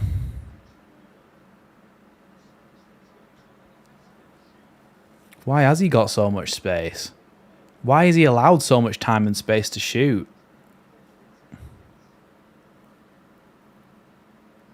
I always said this though, Terry, to be fair.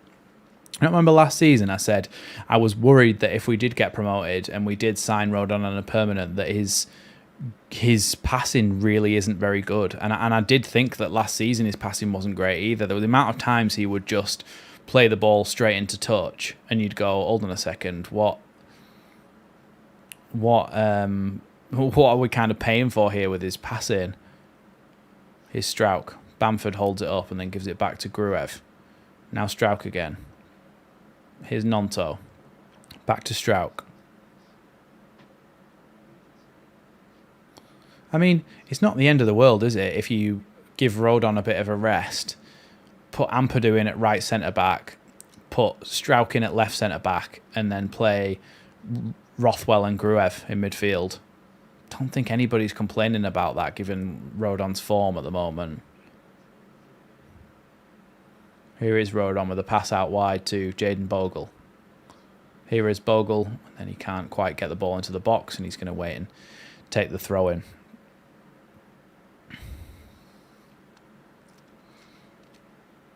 Rodon. See, the thing is, 10 million's cheap for a Premier League player, expensive for a Championship player. So he's kind of in that middle ground of, in terms of his quality, isn't he, Rodon, when he's playing at his best. Bogle does well to win that one back. Here's Ampadu. Oh, it's going to be offside, though, against Leeds.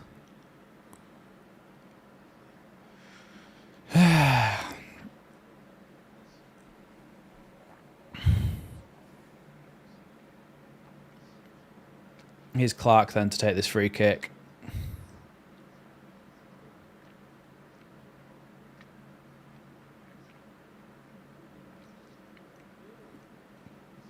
Ampadu wins that one. Good tackle there, but it's going to be a...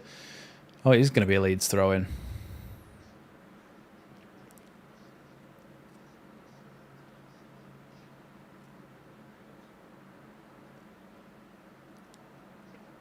Gruev now. Back to Strauch. Strauch comes forward a little bit with it, drops it back to Gruev. Now Ampadu. Down the line to Bogle. Ampadu again. Into Rothwell, who goes past his man and is fouled there. It's going to be a Leeds free kick.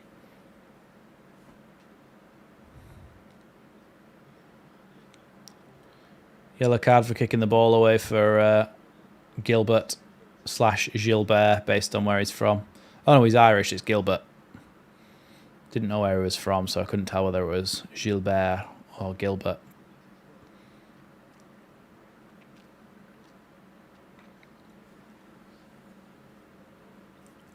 Here's Bogle. Now Ampadu. Rodon. Strauch. A bad pass from Strauch has made Leeds have to go backwards, and the whole Middlesbrough team has come forwards. Little chipped ball from Ampadu towards Bamford, bounces all the way to the goalkeeper, and it kind of sums up our game, really. Yeah, I think £10 million is a lot of money for Joe Rodon. I really do. I mean, it's not... In terms of the Championship, if we'd got him for £7 or £8 million, it's quite a lot of money. If that was the Premier League and you're haggling over £2 million, then you go, oh, just pay it. But because of how tight the margins are in the Championship, I think he probably would be worth around £8 million.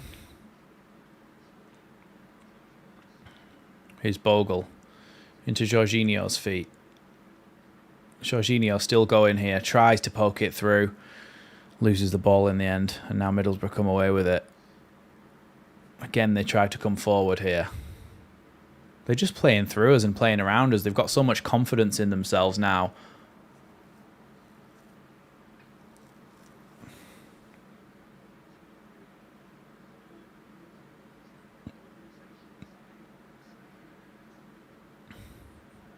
Played back out to Deke Steele. Middlesbrough fans are actually olaying at Elland Road. Ball down the line to Coburn. Wasn't meant for him, but it's gone to him. Back again to Gilbert. Poked inside, but Gruev wins that one back, but then it's going to be a foul and a free kick to Middlesbrough.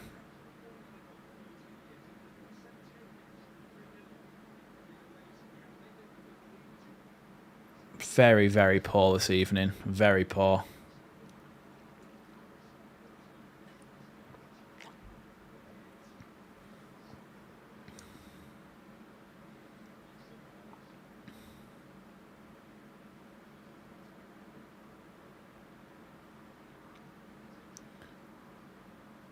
Ball to the edge of the box, and then the shot from the Middlesbrough player is completely sliced. I think it's actually going to be a Leeds throw-in.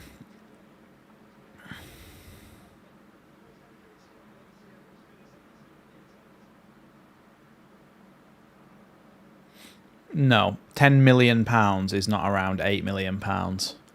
Around £8 million is 7.5 to 8.5.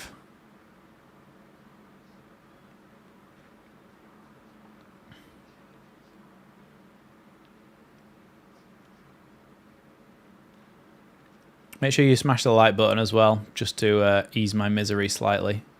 Got 108 people in here and only 85 likes. Here's Ampadu. Now Rothwell pings it back to Rodon. When he looks forward, there's just nothing on. I think Graham Potter's going for the England job. Ampadu plays that ball forward, it's cut out again, and then they try and play through, and here's Coburn one-on-one against Rodon. Let's see if Rodon really is in bad form. No, Ampadu comes and saves him. It's going to be a Leeds free kick there anyway. You say in the current market it's not a big difference, but it is in terms of championship profit and sustainability, and in terms of the amount of money that you can spend. Who would you have then, Clive, if Graham Potter's also not good enough for you?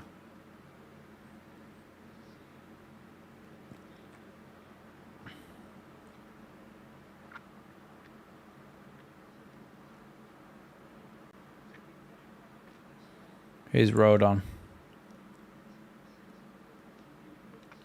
Now Ampadu. Here's Bogle now. Down the line to Jorginho, but cut out there by Clark. You're not going to be able to get him out of West Brom, though, I don't think. 2 changes here for Middlesbrough.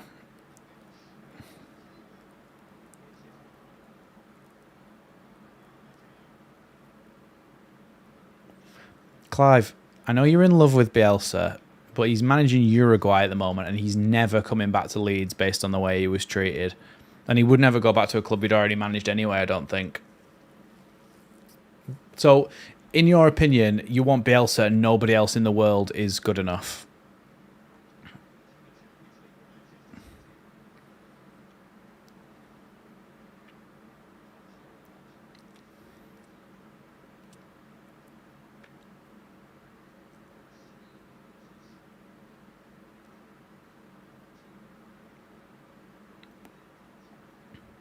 Here's Jorginho. Loses the ball there, and now Middlesbrough can come forward again. I wasn't actually worrying about the money. I was just saying that I don't think Rodon is worth what we paid for him. Nah, Guardiola won't be good enough for Clive. Too negative.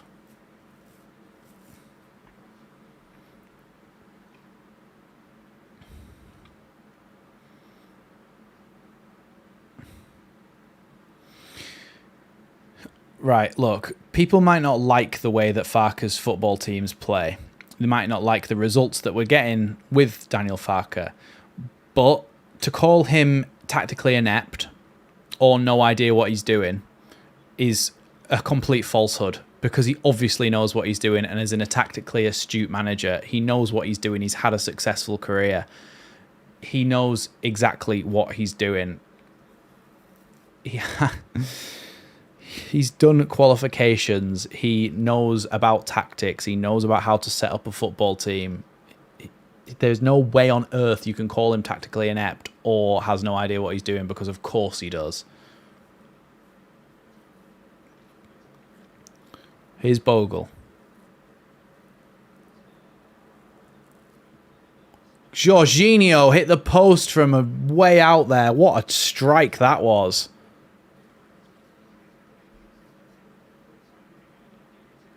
What a strike that was from Jorginho. That's what I want to see more from him. Bang, hits the post, comes out, and then Peru just heads it wide.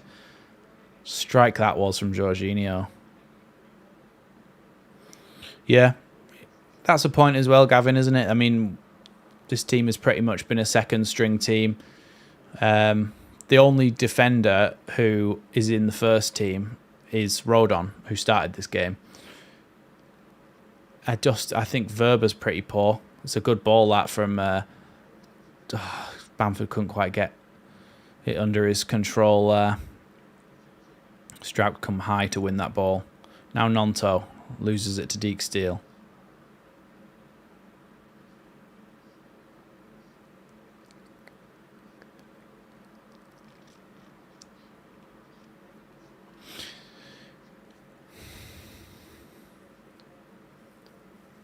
I'm sorry, but like, do you know what? I'm not taking you on.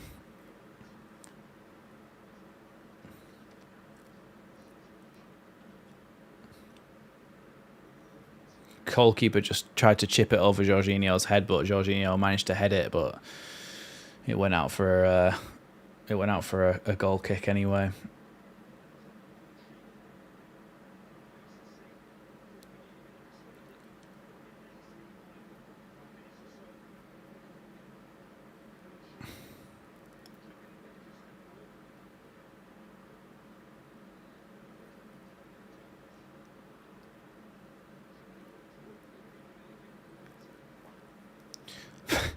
What are you talking about, Clive? It's a complete false equivalency to say if Paul Lambert got the... Daniel Farke has got 90 plus points. Whenever I say this, why do you never apply to this?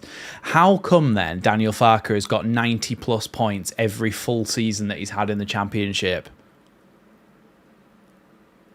How come you never address that then? So in what way is he tactically inept getting 90 plus points every season in the Championship? Yeah, go on, Clive, you do it. Let's see how well you do. He's Bogle. Back to Ampadu. Now Rodon. Sorry, not Rodon. Darlow. Back to Strauch. Now Nonto into Bamford. Plays it back again to Gruev. Do you see what I mean? Clive's completely ignoring what I'm saying about the fact that Daniel Farke has got over 90 points every time he's had a full season in the Championship. Is Jorginho. Because he had good players, or what do you mean like he has now at Leeds when he's going to... So, therefore, your argument is, if he's got good players, like he does now at Leeds, then he'll get over 90 points. And if we get over 90 points this season, we get promoted. Argument done. Never talk to me about Daniel Farke again. A lot of Leeds fans walking out the ground. Ampadu covers that one.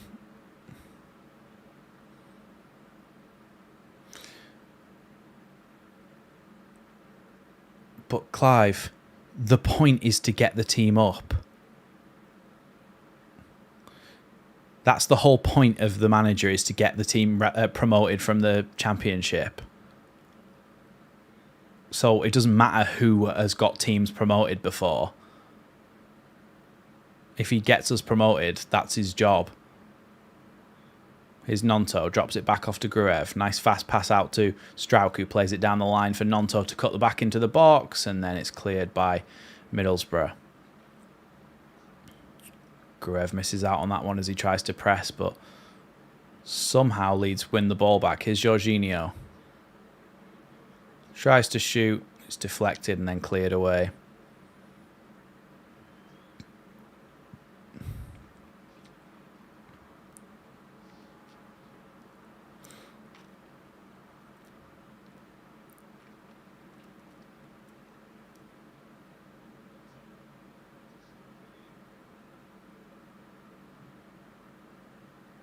It's going to be a Middlesbrough goal kick, that, actually, after Strauch's cross was deflected off Ayling, came back and hit Strauch and then went out.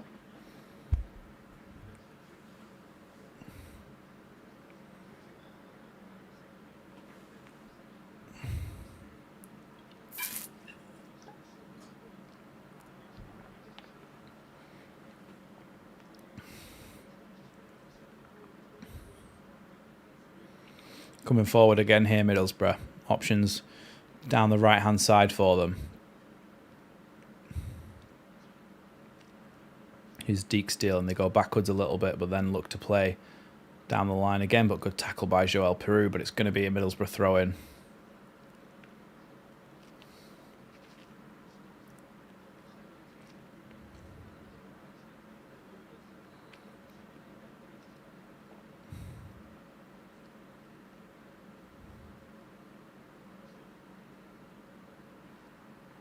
Good defending there by Gruev. To be fair, since we've brought on these players, in the last sort of 10, 15 minutes, since we've had these players back on, we have looked a lot more solidly.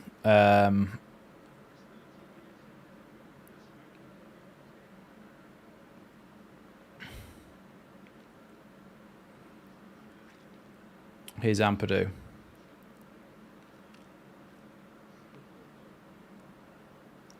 You know, Clive, there are some other YouTubers who are a lot more negative than I am. I'm always positive. They're a lot more negative than I am. They're always moaning about things. You probably get along with them more, so you could try their channels out for a little while.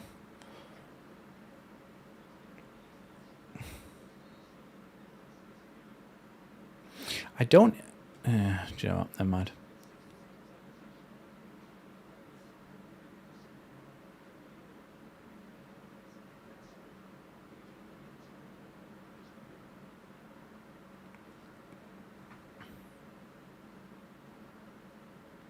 I genuinely think he might be a troll. Like, he's probably a Manchester United fan, and this whole time he's been playing the long game, trying to wind people up by being so negative about everything.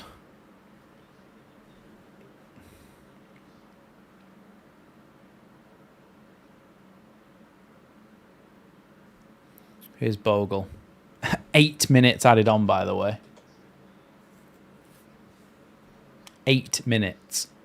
Well, time to win 4-3.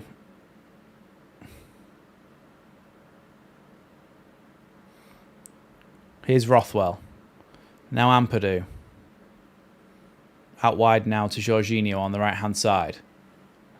Looks to go past McCormick and put the ball in the box. Towards the back post, goalkeeper catches that one.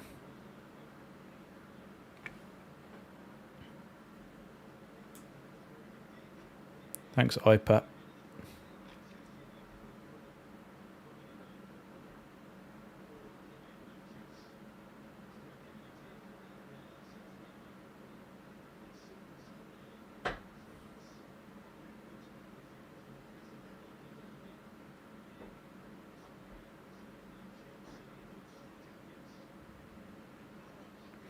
He might be in here, the Middlesbrough striker. Strauch is holding him back, though. Doing well there, Strauch, to force him to hold back. And then a shot and a good save, I think, by Darlow. It might have actually just gone wide.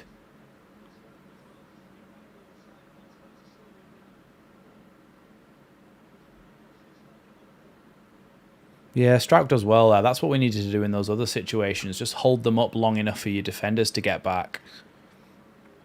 Hi, big boy Alf.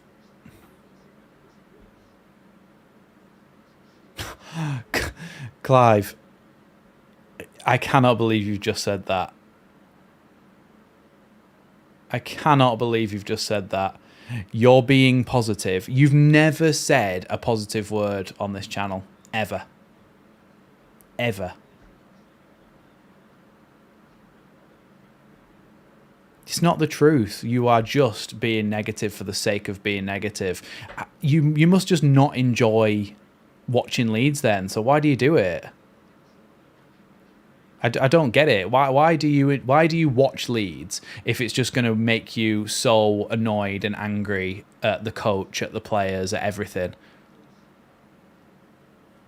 Do something else. Do something you enjoy. Here's Bamford on the right-hand side. Cuts inside and then plays a little ball back to Gruev, who picks it up and then sprays it out wide.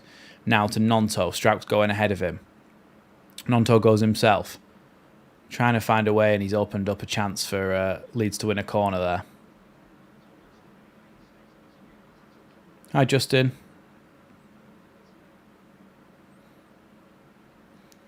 Yeah, not gone very well.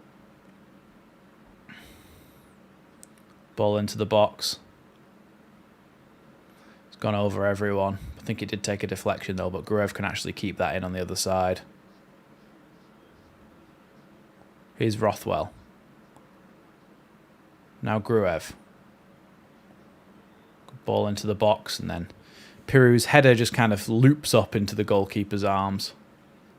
I don't know where all that extra time came from. I know Darlow went down with a bust nose before. But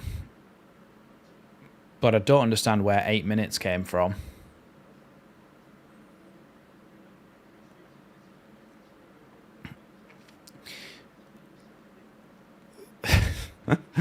For me, I think we need to get our Somerville replacement, somebody who can play left-hand side, right-hand side, and potentially even through the middle as well. I think, based off what I'm seeing, and if Farker isn't willing to give DeBio any game time, I would like to see us potentially bring in another centre-back and potentially a centre midfielder as well.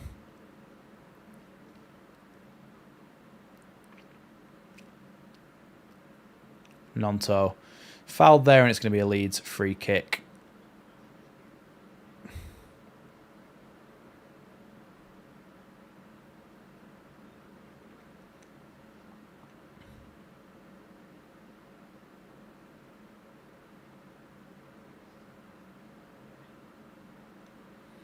A couple of Leeds players stood over this one. Actually, there's about 5 of them.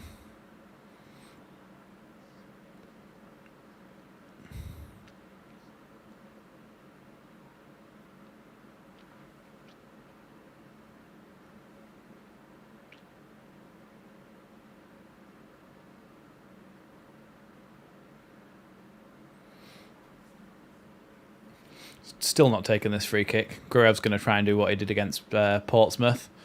Decent strike, just past the post. Hit the little back posts that hold the net up. Not a bad strike from Gurev. Nice to see him shooting a little bit more from direct free kicks this season, though, already. This is a problem. People are always happy to point out an issue, but never come up with a solution. Good little header by Gurev there. Rothwell and Gurev between them win it back, and here's Piru.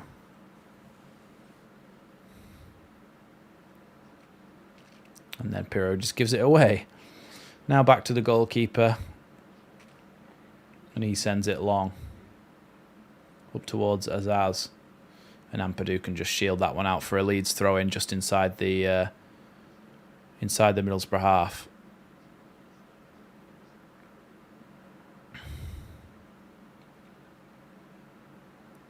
Here's Rodon.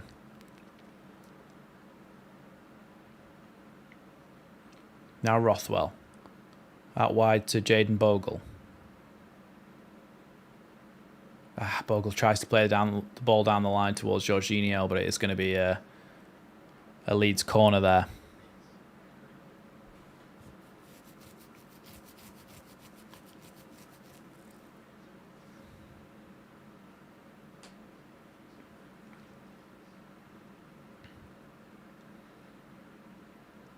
Gruev takes the corner towards the near post, headed away. Rothwell plays it back to him, so he's got another chance to put the ball in the box here. Gruev whipped in, headed, and then Piru even then can't get on the end of that when it's an open goal.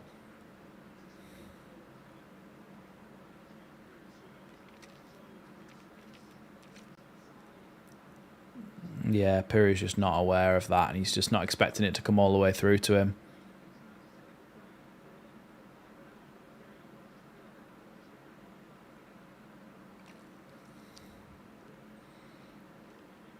Goal kick now for Middlesbrough as he sends it long up the field. I think there's Latte Lath there, tries to take that one down, but it's going to be a Leeds throw-in.